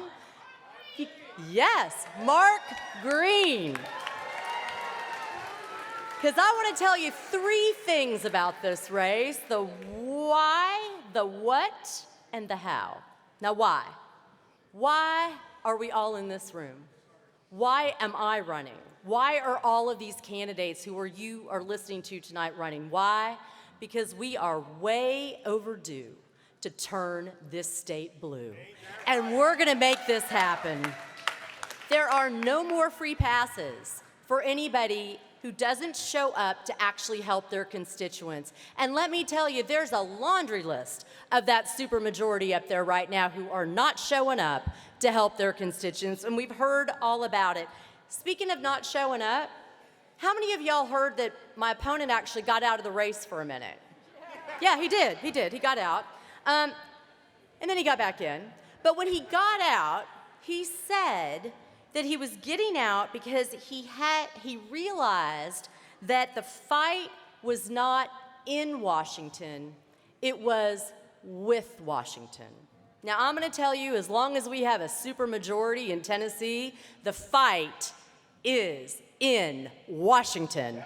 Until we have the ability to protect our body autonomy, our reproductive freedoms, keeping our children safe from gun violence, improving access to health care, making our economy work for working families, keeping our priorities to our veterans and our military, safeguarding our environment, and creating equality for everyone, no matter what you look like, no matter who you love, no matter where you come from. Until that happens, the fight is in Washington. Now, we have to take back our state, and we're gonna do that at the House and the Senate level. And until we do, though, we need to send someone to Washington to make sure that we can safeguard all those things I just articulated. So that is what's at stake. So how are we gonna do this? All right, well, a lot of people go, yeah, sure, you're running, that's really great. And sometimes even they go, that's so cute. It's not cute. This is a totally flippable district. There are 14 counties in this district, and they didn't draw it in a way that made it easy for a Democrat to win. But they didn't make it impossible. And it is not impossible. I need 159,667 votes. That's all. That's all I need. Now, I need 39,859 of them here in Montgomery County. So we got a couple here tonight, but I need you to help me find the rest of those 39,000 votes, and we can do it. I have to win in Davidson, and what we have to do in Montgomery is flip it. We have to make it 51-49, and we can. Now, you know, for some in the audience who are shaking your head and going, okay, well, you know, how can she win in places like Wayne County? Yeah, I'm not gonna win Wayne County. I only need to get 17% of the vote in Wayne County. And that's 2% less than what Phil Bredesen got. So it's doable. There are Democrats and moderates who can make that happen. And you already know this, Montgomery County is the key and the path through it all. So you all have to help me, because you are the only way I'm gonna win this. The only way. And what I need from you is I need your voice, I need your time, and you've already gotten asked that by every candidate who stood up tonight. And we all hope to work together so that you're not having to do this repeatedly, that we can all make sure that if you're knocking a door, you can be helpful for all of us, or making a phone call. Working with the Montgomery County Party, we can make that happen. I'm gonna leave you with this. At the end of the day, one of the reasons that I got into this race was because I don't wanna see another family lose a loved one to an overdose. And in our state, and in our counties, and in our cities, it's not getting better. In 2017, we were one of 73,000 families that lost somebody. Last year, 125,000 people lost somebody. In order to make this go away and to fix it, I need to go to DC, and I need your help. So thank you for having me tonight. My name is Megan Berry, and I would be honored to have your vote. Thank you. Thank you, Megan Berry, for U.S. Congress.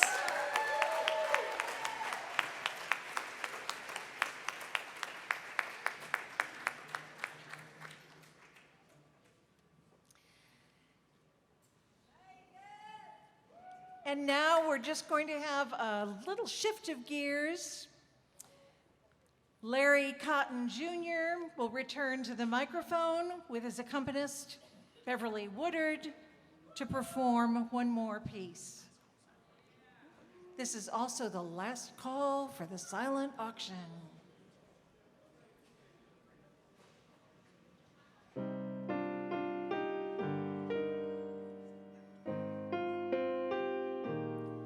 Go out and tell our story. Let it echo far and wide. Make them hear you. Make them hear you. How justice was our battle and how justice was denied. Make them hear you. Make them hear you. And say to those who blame us for the way we chose to fight, that sometimes there are battles which are more than black or white. And I would not put down my sword when justice was my right. Make them hear you. Make them hear you. Go out and tell our story to your daughters and your sons. Make them hear you. Make them hear you. And tell them in our struggle we were not the only ones. Make them hear you. Make them hear you. Your sword can be a sermon or the power of the pen. Teach every child to raise his voice, and then, my brothers, then will justice be demanded by 10 million righteous men. Make them hear you. When they hear you, I'll be near you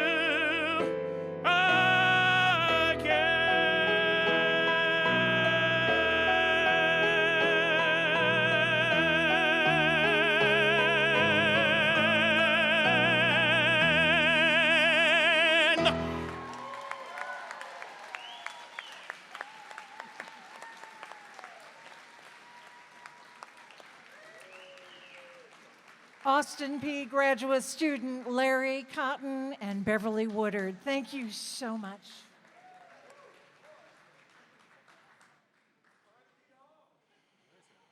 And now it's my pleasure to introduce someone who I think you already know, Montgomery County Democratic Party's chair.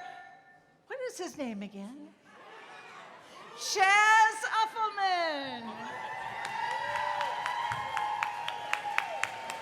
Good evening, good evening. Thank you, Democrats. Isn't it good to be in a room of folks who believe in democracy? This right here, this room, this is what it looks like to build the Blue South. Can everyone join me in thanking Dr. Karen Sorenson and her team for putting this together? Great job. And thank all of you. I know these tickets are expensive, and I know it's been a lot organizing this, and you poured yourself into it, but I hope you feel the sense of community and the tradition that we're building as the Montgomery County Democrats, because we're not going to win if we don't learn to be together.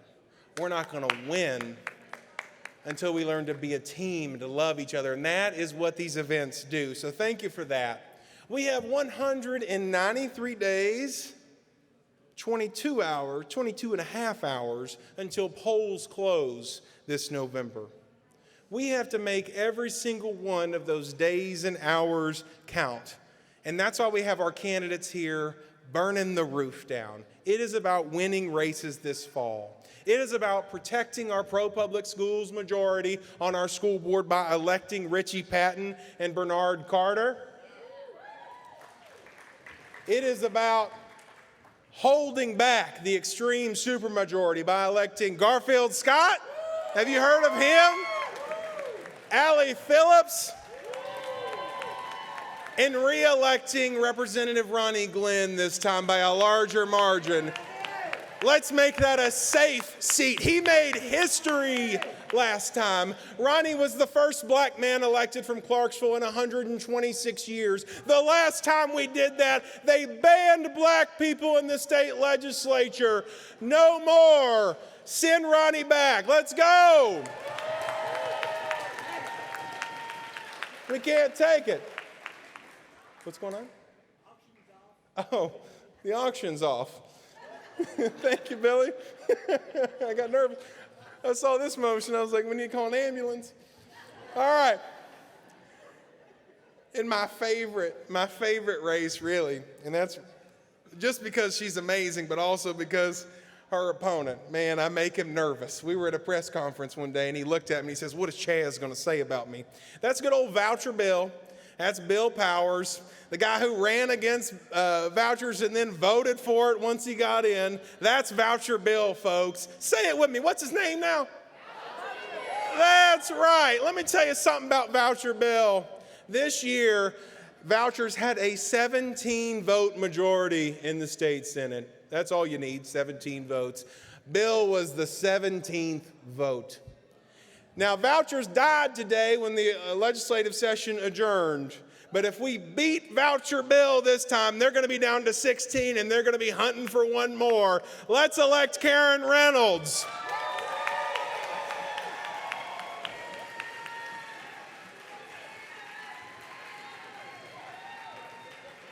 So, Democrats in Montgomery County, they're not just campaigning, they're leading.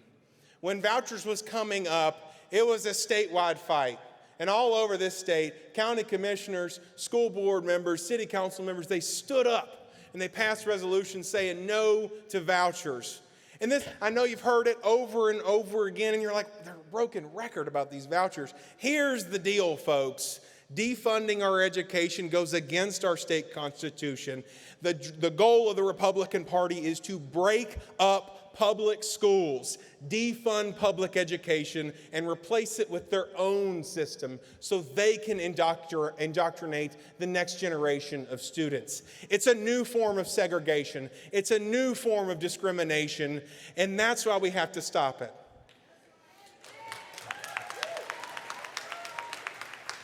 Here in Clarksville, Voucher Bill was up there cutting deals and trying to get it done. But down here, Council Member Karen Reynolds, Commissioner Lisa Pritchard, School Board Member Carol Berry, they were bringing resolutions to the floor of all their legislative bodies saying, hell no vouchers. That matters. Those resolutions were passing just as vouchers was collapsing. That's not the only thing we've been up to. I want to lift up another county commissioner here. That's a Democrat, Chris Rasnick. Last year, he passed a county ordinance freezing property taxes for senior citizens that make less than $60,000 a year. That is real money in the pocketbooks of senior citizens, and it allows people to age in place. The grandmother on Greenwood taking care of her grandkids, her property taxes don't have to keep going up. In a city that's fast growing, that's what Democrats stand for. Yeah. I want to thank all of our local elected officials here tonight. One of my favorites, she's independent, but we still love her. Trustee Kimberly Wiggins.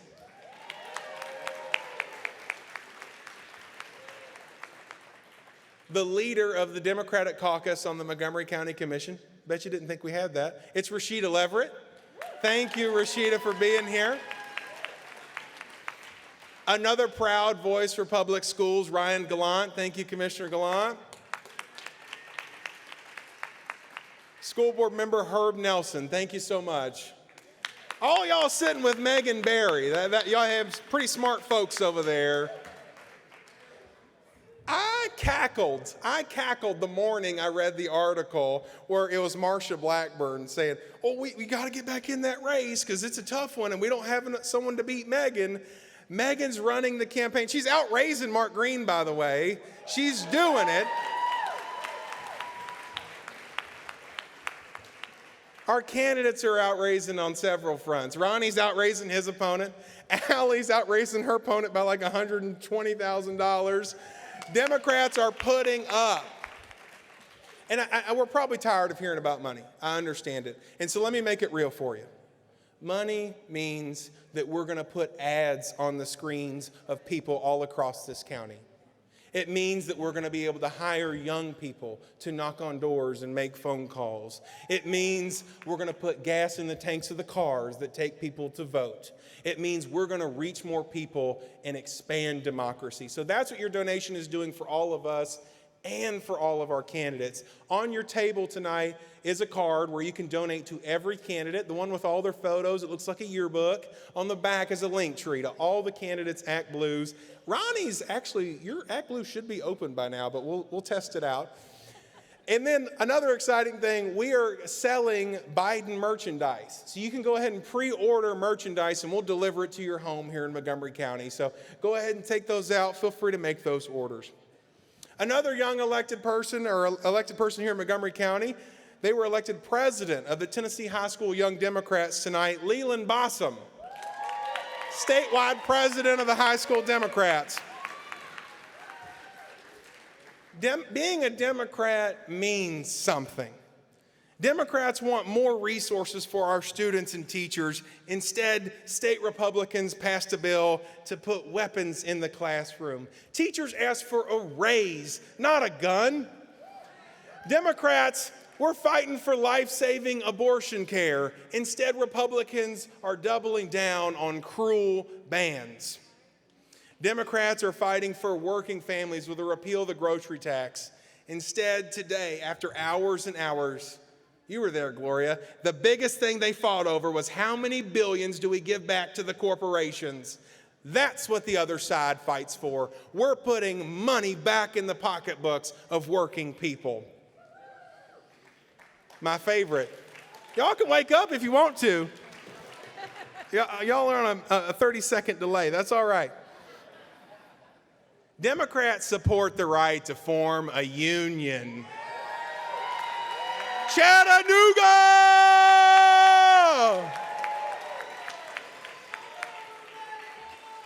And I have a feeling we're going to be forming unions all over the state, and I have a feeling we're going to be forming them right here in Clarksville, Tennessee.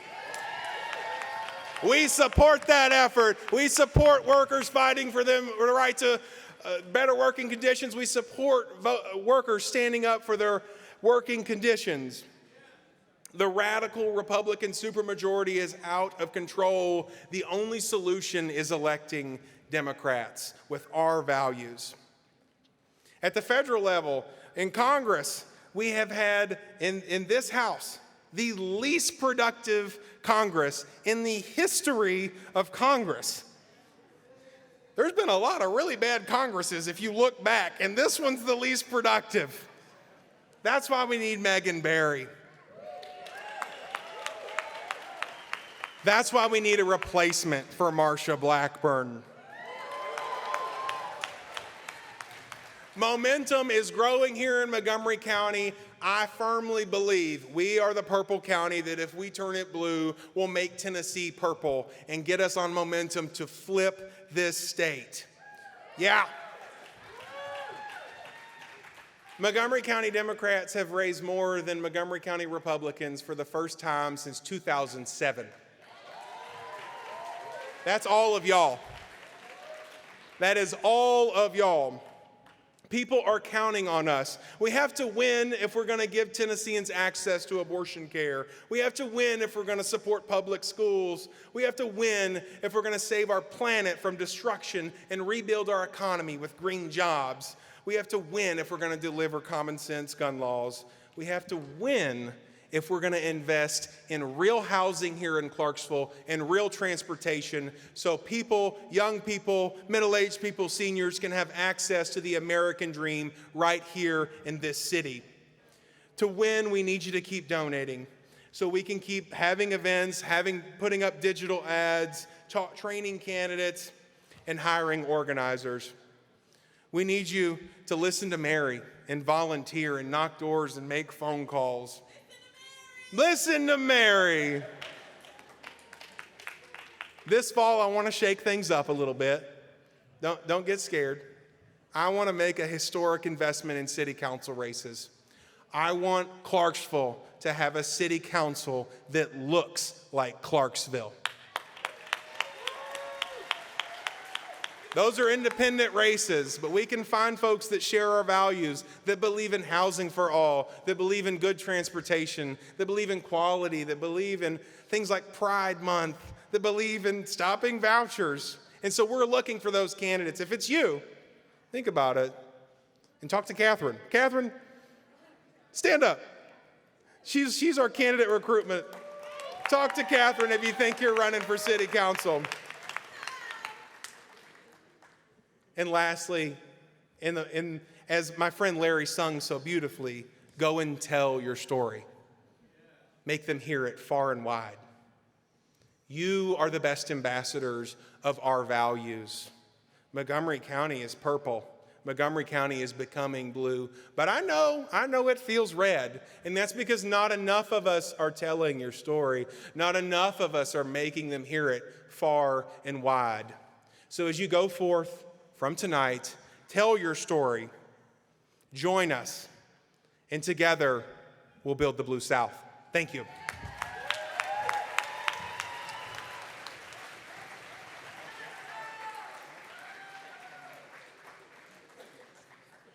And now it is my honor to introduce Marquita Bradshaw, candidate for U.S. Senate. Marquita Bradshaw. So this part is not part of my speech, but I want to just take a moment before I start.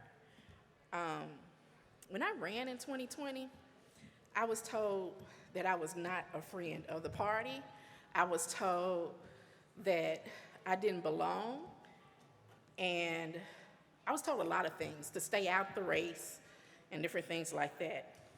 And I met this guy over Zoom, and I want you to know, he said, Marquita, why are you running?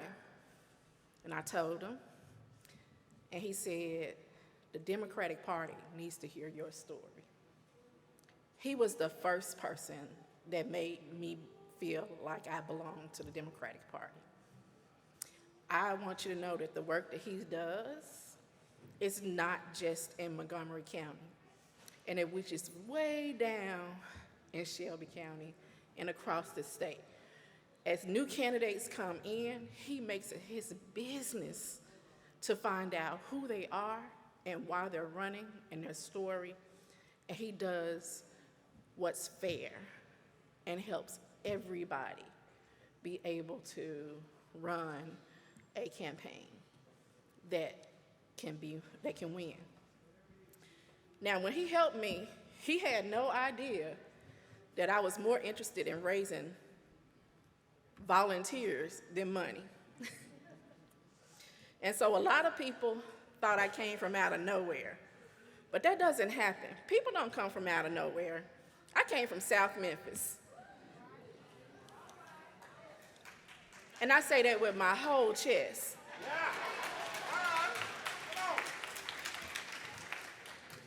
I come from places where people know how to struggle and thrive at the same time. A lot of times people will tell you that the crime in Memphis is so bad. Well, if you're looking for crime, you can find it anywhere in this state. And crime is a symptom. And voters are confused. And they're like, is crime local or is it federal? I say it's federal. And it's local at the same time. Poverty and crime is only fixed with opportunity. Good paying jobs, an infrastructure that works for everybody and not just rich communities. Because we got some rich communities across the state, and they look different from South Memphis because they have the investments, right? And so I'm gonna get back on track, and I'm gonna try to say this stump speech the way I'm supposed to, but I probably won't, because I'm not a career politician. And I'm not a cookie cutter politician that somebody just made up in order to get money to have somebody to argue with across the aisle. That's not me. If you're looking for that, that's not me. But if you're looking for somebody that's gonna come with common sense policies that work for working people, then you're looking at her. Now, I can tell you everything that's wrong about Tennessee, and I can tell you what's right about Tennessee, too. What's right about Tennessee is all the people in this room today.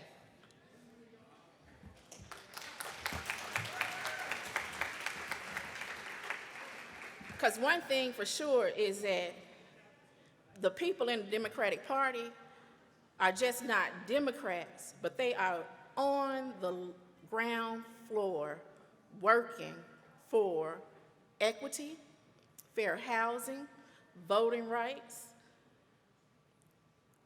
tackling energy, on the front lines, trying to save our communities from dirty air, dirty water, and soil. And without that, you can't have a good economy at all, can you? Your economy cease to exist. Now, I just come here before you with so much hope, and I have my eyes set on the horizon that each and every one of us, not just from South Memphis all the way to Johnson City and across this nation, have equal opportunity to thrive in a society that's just, equitable, and kind. My name is Marquita Bradshaw, and I came here to serve you. So the first thing that I want from you is I got homework. I ain't no teacher, but I'm an organizer.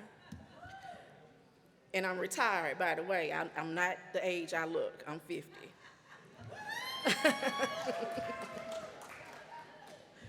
So if you have not received one of these, you should fill this out. And I want one from the candidates too, that's in my race, because I collect data.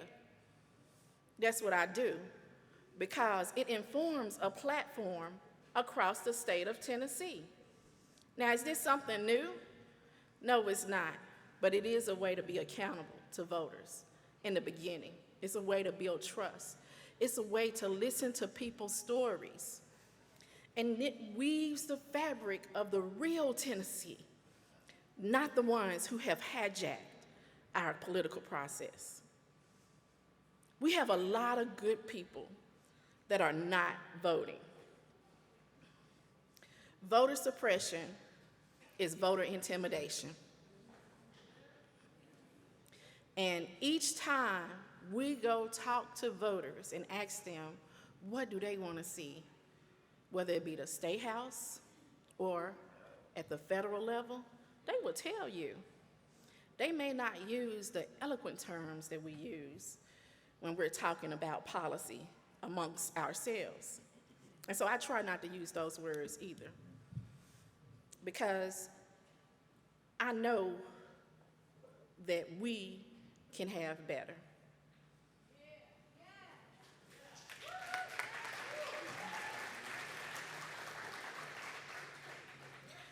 See, the spirit of Tennessee started out as the raging rivers that could not be tamed. The economy here in Tennessee was horrible during the Great Depression. People were dealing with floods, and then industrialization had just started. And along the way, the cumulative pollution has taken a toll on our landscape of Tennessee. But I want you to know that Tennessee didn't get as far as we got because of one individual. When you look at me, you're not looking at an individual. You're looking at a campaign and a movement of people that's bigger than me, that's bigger than the Democratic Party, that talks about the fabric that threads between all of us. Now, I could tell you the trauma that brought me here, of seeing people in my community die from cancer, seeing my great-grandmother die of cancer, seeing my mom on peritoneal dialysis, and have the last years of her life over the last 4 years. I could tell you all that. But I ain't trying to bring you down. I'm trying to lift you up, because I need you to go fight.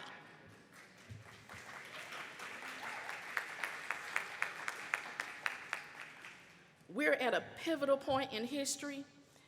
We are called to confront and navigate challenges that test all of our belief systems. Some people are trying to take us back where people were considered property. Do you want to go back to there? What will you do to fight for the America we deserve? I'm gonna tell you what I did. I am shy. I do not like talking in front of people at all. But my passion for my community and wanting to see better for my community is what put me here before you, what put me here in 2020. Now, I stand here before you today, and I'm reminded of my mom's laughter and her pride, and her daughter, Marquita Bradshaw, just because I was her daughter, but also because I was the first woman of the Tennessee Democratic Party to secure a U.S. Senate nomination.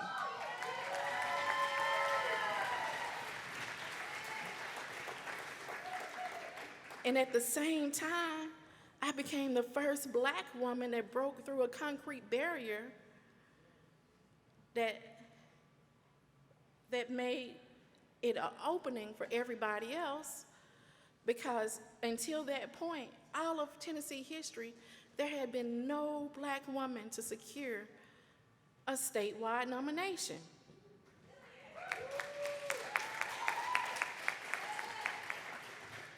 The Tennessee I see in the future is going to easily elect a Black woman for governor and U.S. Senate.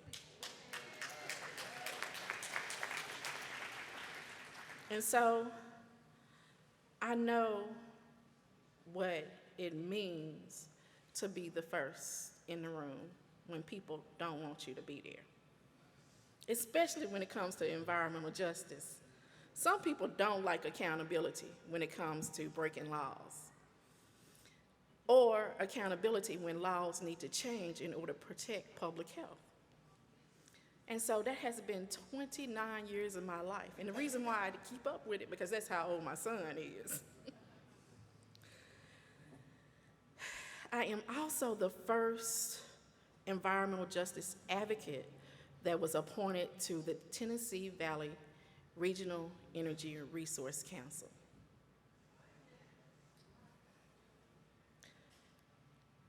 Now, when you look at that council, it was birthed from President Roosevelt in the vision of the darkest days of this nation during the Great Depression. It literally illuminated the whole Tennessee Valley, and it covers 10 million customers now. And with me on the board, we can have environmental justice accountability for public health, as well as energy burden and addressing energy poverty.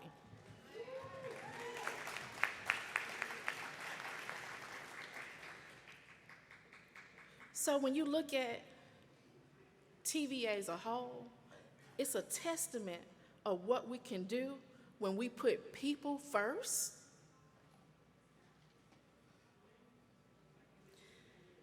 And it shows you it can be a beacon of progress when we do that, because there's a lot of places in rural Tennessee that would not have electricity right now. This legacy of innovation reminds me of why I got started in environmental justice, wanting things to be better for my community. And environmental justice has 19 principles. I'm not going to go through all those 19 principles with you today. However, it also removes people from silos that's working on different movements, whether it be reproductive justice, energy justice, economic justice. Even when seeking policy, one of the main things about environmental justice is meaningful involvement. And so what I need you to do is, I need you to be the first like me. I need you to be the first person to ask somebody to go to the polls with you to vote. I need you to be the first person to ask someone to help them understand who's on the ballot and what issues are on the ballot. I need you to be the first to talk to somebody that does not know about the political process. Let me be clear. It is not hopeless. We are no longer listening to the naysayers. Healthcare should not be a luxury. It should be a guarantee for everyone.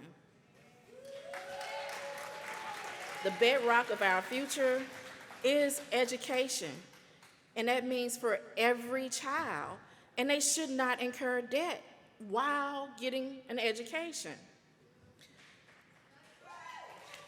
We need a government that's for the people, by the people, of the people. That's why I step forward. I know that we can turn Tennessee to a place that can be a beacon for other people to see it as an example.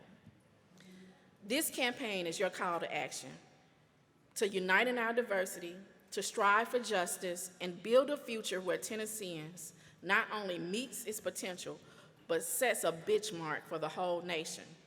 We can push past anyone that doesn't believe. I'm Marquita Bradshaw. Not only do I humbly ask for your vote, but I'm going to work for your vote. I need you to give these back to Kirk and Brenda, and you fill these out tonight. I also need you to go to the website, and I need you to donate and volunteer. And if you do not know someone that does not know how to vote, you probably do. And so I'm going to tell you to talk to those people today and bring them in the process, because we can be the Tennessee that we want to be, and we can be the first to send an environmental justice advocate to the U.S. Senate. Thank you. God bless you. God bless Tennessee. And yes, God bless the United States of America. Thank you, Marquita Bradshaw.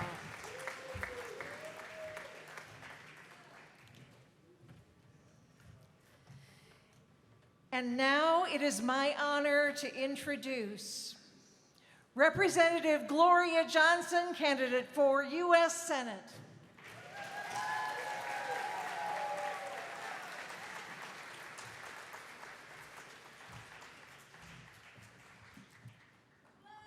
Hi, everybody.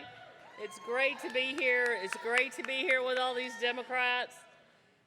Had a little accident with my meniscus this week, so I'm moving a little slow, but I'm just so excited to be here with you all. I am so excited to start our 95 county tour here in the next week or so.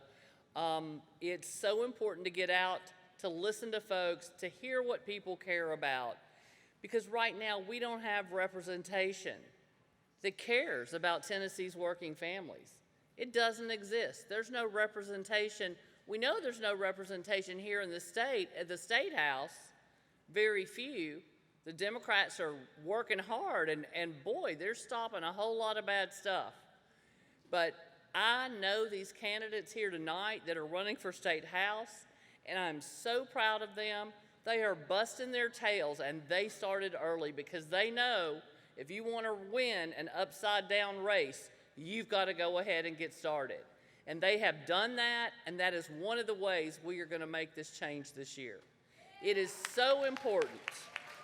A lot of things are on the line.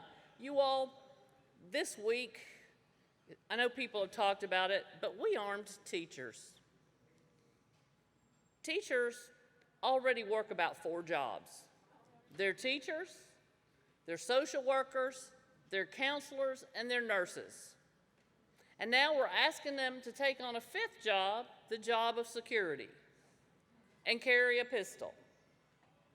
Are they going to be in their classroom with 2nd graders? It says they have to carry their gun at all times, unless they're in the gym or unless they're at the football stadium. Well, what are they going to do with their guns? It's outrageous. This bill is just completely up in the air. Teachers don't get paid enough for the one job they're supposed to be doing. And now they want to give them the 5th job?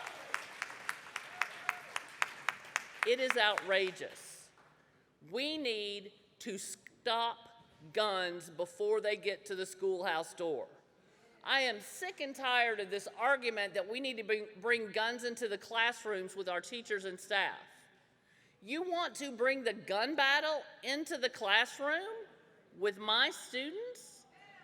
We can stop the guns from ever getting to the schoolhouse door with the will to do so. It doesn't violate the Second Amendment to have red flag laws.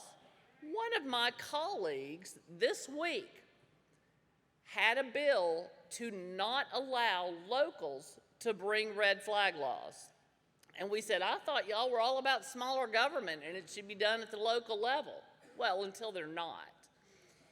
And so I asked the man, I said, do you believe dangerous people should have weapons? Oh no, I don't think dangerous people should have weapons. How are you going to get them away? You're taking away the one means we have of getting guns out of the hands of dangerous people temporarily. If you have someone declared unfit, they lose their guns for life. If you're in a temporary crisis, you might be fine, getting some counseling, maybe some medication, you could be able to get your firearms back. There is no common sense in the legislature. It's not so common anymore. They will not. I said, do you think people should store their guns safely? Yes, I do.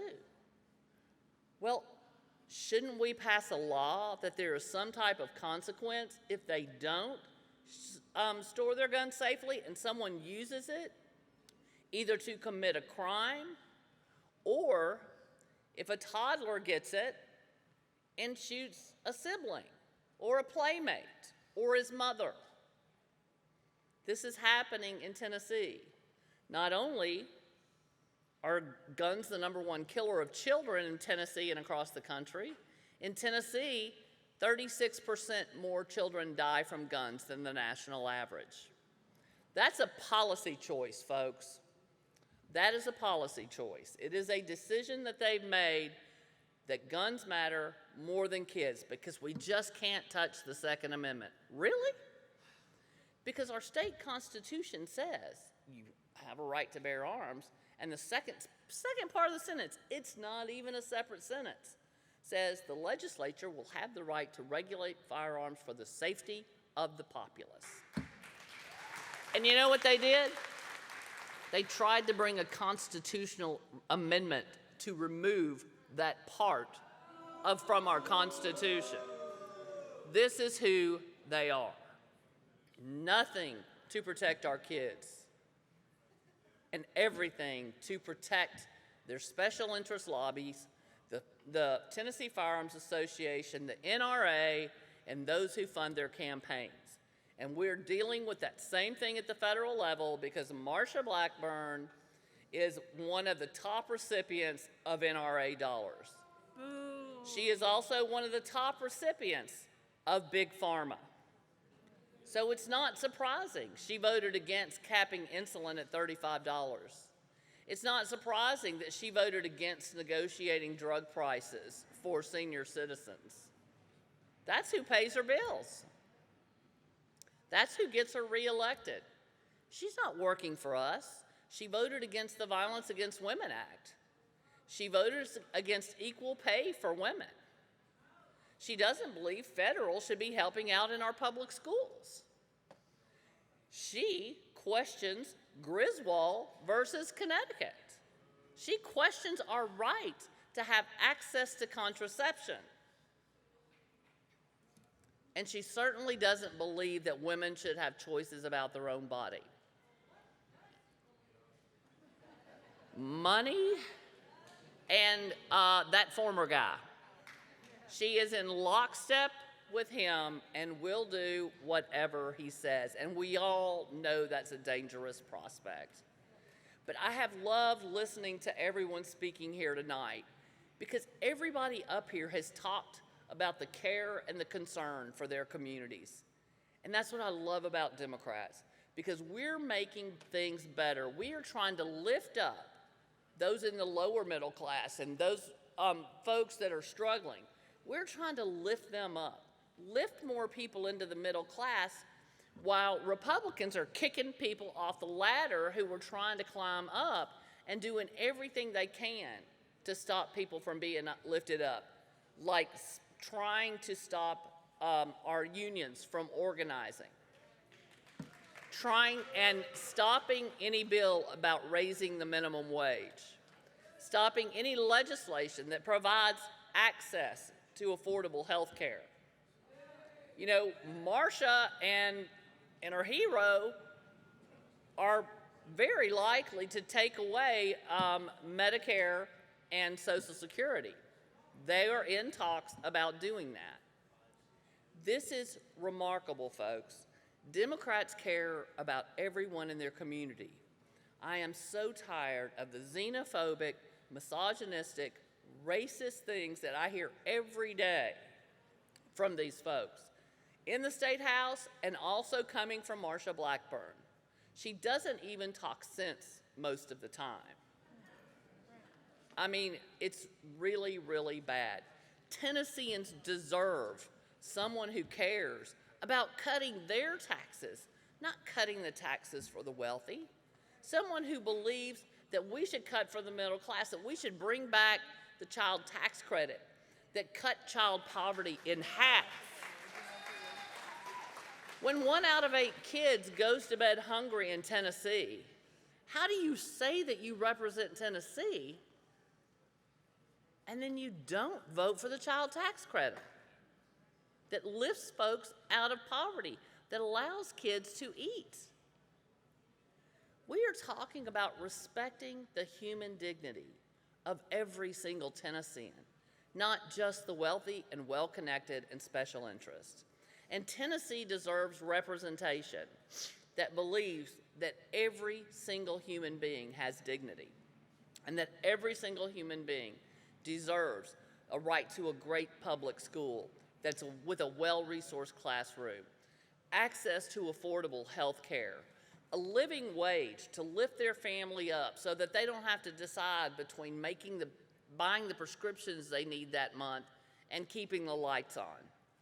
This is what folks are asking for. And this is something that we can do. I listen to my colleagues every day say, well, we just don't have that money in the budget. Folks, that money's in the budget. It's about priorities. A budget is a moral document. And they have an amoral budget here in Tennessee. The budget does not include Medicaid expansion to give everybody access to health care and to keep our rural hospitals open and to keep folks out of medical bankruptcy, which we top the list at. These are things that we can do, but instead, my colleagues want to give a $1.75 billion tax break to the wealthiest corporations.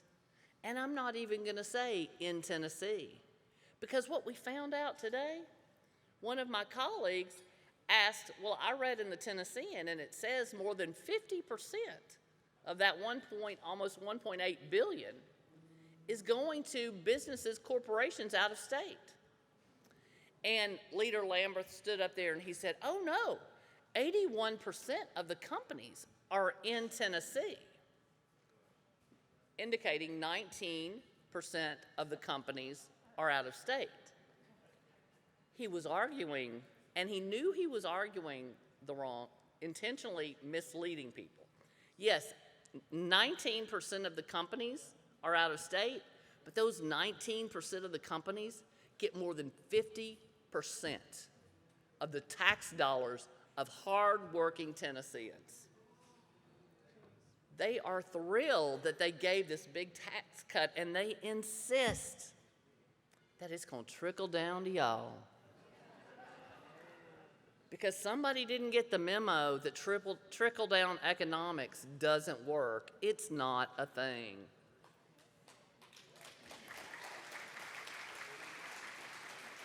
You guys, I know that we can do this. You know, I've heard Marquita talked about voter suppression, and that's true. You know, our voting has been dismal the last few cycles. Absolutely it has. And we can do better. But what we have to do is get out and talk to more people. We can't run on the 2018 or the 2020 map. We need to expand the map. We need to get the 300,000 folks who are Democrats and have voted Democrats in the past, but haven't voted the last few cycles. We need to make them understand how important this election is. We need to make them understand that we're trying to save democracy here. Democracy dies in the darkness, and by gosh, I found out it dies in the Tennessee State House. That's right. And we can fix this. With the great candidates I've heard here tonight, we can win a congressional seat, and we can win a U.S. Senate seat. It's going to require us getting out, spreading the message, and talking to everyone. And that is why I'm doing a 95-county tour, and I'm going to talk to everybody, not just Democrats, not just independents, but also Republicans. And I can tell you that since last year, when thousands of people showed up at the legislature, that movement that got rolling that day is only growing. That multicultural, multiracial, multi-generational, multi-partisan movement is rolling forward into November 24, and that is how we are going to win all of these races. We're going to do it together, and we're going to do it by respecting the human dignity of everyone. And we will not let them work their politics of division on our coalition. We know that that's how they operate, a politics of division. They want to bring those wedge issues in and separate us out. They want to weed out this group and pit them against this group. I don't think it's going to happen, because the people I'm talking to are there for the fight. They're there for their fight, but they're also there for the fight of the friends that they met and that they talked to and they listened to. We can hold this together, and that's how we win. So I want you all to help us roll together, roll forward, and roll into 2024, fighting for every single Tennessean. And we're bringing independents on board, and we're bringing Republicans on board. And every single time I ask them why did they come to this campaign? They say, because of the Dobbs decision and because of gun violence. Every single time. There are folks out there that don't like what they're seeing in their own party, and they're ready to come and vote with us, and we need to welcome them in. So thank you so much. Talk to everybody. It's how we do this. I appreciate you all. Representative Gloria Johnson.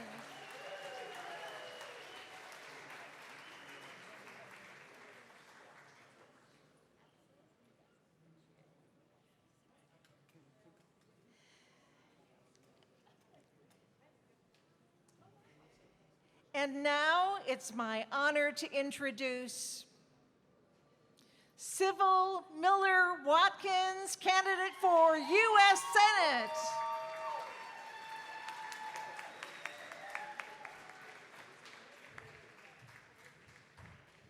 Democrats, what's up? Woo! I know it's been a long night, but I need you to get a little energy going. So I'm going to say it again. Democrats, what's up? Woo! Y'all, I am plumb pleased to be a Democrat and to be in this room with you guys tonight. I am Civil Miller-Watkins, and I'm running to be your next U.S. Senator representing Tennessee. Let me tell you something. I'm a mother of 8. We have 10 grandchildren. I'm an 8th grade math teacher. When they said, when I heard that Tennessee wanted to give teachers and staff guns, what I realized was that my fellow teachers who walk into their classrooms next year may be surrounded by 40 or 50 guns in the same building at the same time. That is ridiculous, y'all. So that is why we have definitely got to make sure that we not only flip 3 seats, we need to flip every seat in our Tennessee legislature. Because that's what teachers are worth. We're worth being protected. We are worth being supported. Education is one of the most noble professions that we can have, and we've got to let our teachers know that we believe that. Now, there are a few things I want us Democrats to remember. We're winners. Y'all know why we're winners? Because we passed things like the CHIPS Act. We lowered the cost of insulin. We passed an infrastructure bill. We fought for gun safety. It didn't pass, but we fought for it. We fought for we fought for free pre-K for our youngsters. Now, let me say this. It's one thing to elect a person and they can represent you by hearing your story. How about sending someone to Washington who's lived the story? I live in a multi-generational home. My mother-in-law is 86 years old. And you know what she said to me? She said, "Civil, I'm terrified. I'm terrified of what my country is beginning to look like." That's from an 86-year-old black woman. She is terrified. And when she said that to me, I was like, "Okay, Mother, what do we need to do?" First of all, she told me we need to pass the John Lewis Voting Rights Act. Okay. And then she started telling me a lot of history, y'all, and I have to be honest, I didn't quite follow it all. She's a history buff, me not so much. But she gave me a lot of history. But when I think about my 3 college students who attend UT Martin, my alma mater, and just as a side note, I do have one graduating on May the 4th, if that's a Saturday. Yay! But what I think about for them is, you know, the senator that we elect is going to be there for 6 years. And so that is going to greatly impact what happens to my sons. Their person is going to greatly impact what happens to my grandchildren. And we've got to stop sending the same person to Washington every time. We've got to change the narrative. What is that narrative? That narrative is whatever our constituents are talking about around their kitchen table. Yes, folks are concerned about Roe v. Wade. I say we codify it. Yes, folks are concerned about housing. And I say we create federal programs that cause these places that charge so much rent not to be able to do so. How about that? When we think about the education of our children, why can't we make public schools the first best choice?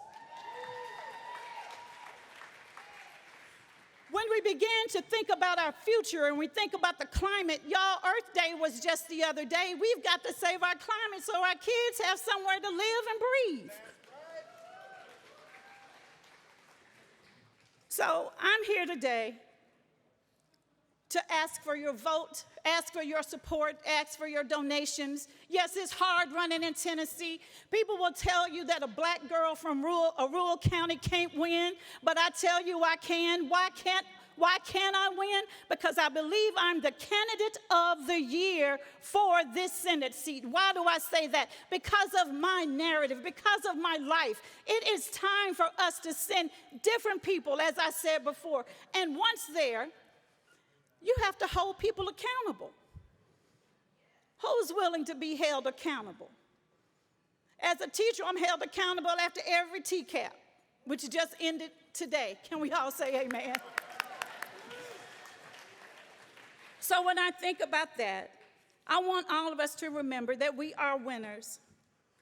That when we think about flipping seats, we don't need to just flip one or two, we need to flip them all. I want you to know that I am fired up and I am ready to go. I want you to know that when we think about our legislative futures, not only do we need to ask people to vote, we need to have people vote all the way down the ballot. And we don't need to just talk to one person in the household. We need to talk to all the voters in the household. The problem with Democrats is we'll get the one person, but we don't get everybody in the house. We've got to encourage everybody in the house to vote. So we also need a Senate that looks like America. You know, we had a black senator, female. Her name was Kamala Harris. And then there was a black senator appointed. When we think about what our Senate should look like, it should look like what our congressional delegation is going to look like when we get to the convention in Chicago. In Fayette County, we elected to represent our congressional District 8 a black man, a black woman, a white man, and a white woman. We understood the assignment, that everybody needs to have a voice at the table. And they always told me, Civil, if you don't have a chair at the table, then bring a folding chair. But what I've realized in this race is a lot of times there isn't even a table for me, so I'm having to create the table. But that's okay. I'm ready. You know, there are naysayers, but you know, naysayers can become your greatest champion. So I'm in this race. I want to encourage us to make sure that we send all of our Democrats back to our state house because we need them. Can we give it up for them? They're fighting a good fight. They're getting in good trouble. I'm excited. So I'm going to leave you with this. I had little notes, y'all. We've got to do things differently in this election. We must meet people where they are. Yes, people are concerned about women's health care, but our young people are concerned about contraceptives. And it's not for the reason that you may think. Do you know that a lot of our young girls take contraceptives to take care of their painful cycles? When I go to college campuses, that's what they're talking about. So they're scared. What's going to happen? So when we think about our economy, we need to think about our young folk who can't afford housing, who have to have 3 and 4 jobs. That's ridiculous. We have to think about our students that have student debt. We need senators that are going to help Joe Biden pass student debt relief across the board. But then we also need to think about people like my mother-in-law. We have to take care of the caregiver. We must take care of our seasoned Americans. And once we do that, and we have preschool for our youngsters, and we have public school for our grade school kids, and we have college made affordable for our college kids, and we have jobs for our young adults, and we're caring for our seasoned folk, then we become that America that we all want to be. Because one thing we've learned is that Republicans have a great imagination. Do you know why they imagine so much? Because they don't have policy. There is no policy. They don't have a platform. Do you remember in 2020 what their platform was? It was whatever that guy said it was. And it's still the case. And so when we look at people like Marsha Blackburn, that's why she is so interesting. as I clutch my pearls. She's interesting because she doesn't have a policy to stand on. There is no platform, but as Democrats, we know where we stand. We have a firm foundation, and we can take this foundation and build on it in our Senate so that we can begin to take care of the American people. So, I'm fired up. I'm fired up. Are you ready to go? I'm fired up. Are you ready to go? Fired up? Fired up? Fired up? One more time. Fired up? Go out and visit civilforsenate.com. Thank you for your support. Allow me to earn your vote. Y'all have a beautiful night. Thank you, Civil Miller-Watkins. Mama, you always said I was ambitious, but you probably didn't think I'd try to fit 22 speakers in 2 hours. Thank you all. This is the closing. It's not a speech. You may all actually stand with me as a promise that this will be short. This is the end, but this is also the beginning of the 2024 election cycle. We will go forward from here. We will fight, we will win, and we will deliver our values for the people. You are part of that. Thank you. I want to have a special thank you to Jeff Robinson, Sherry Robinson, our sponsors, our hosts, Allie Phillips, Carol Berry, Gloria Johnson, Karen Reynolds, Karen Sorenson, the Lewis family, Megan Berry, Muriel Bullock-Neal, Steve Stroman, Tamara Long, the Uffelmon family, our co-hosts, Debo's, Garfield Scott, House Democrats, Juanita Charles out there, James and Dottie Mann, Ronnie Glynn over there in the corner behind the column, our Senate Democrats. Thank you all so much. If you won a silent auction item, go get it. Go talk to them. They'll explain it. Thank you all. Let's go win and get out of here in 20 minutes. We don't want to pay the deposit, so get out in 20 minutes.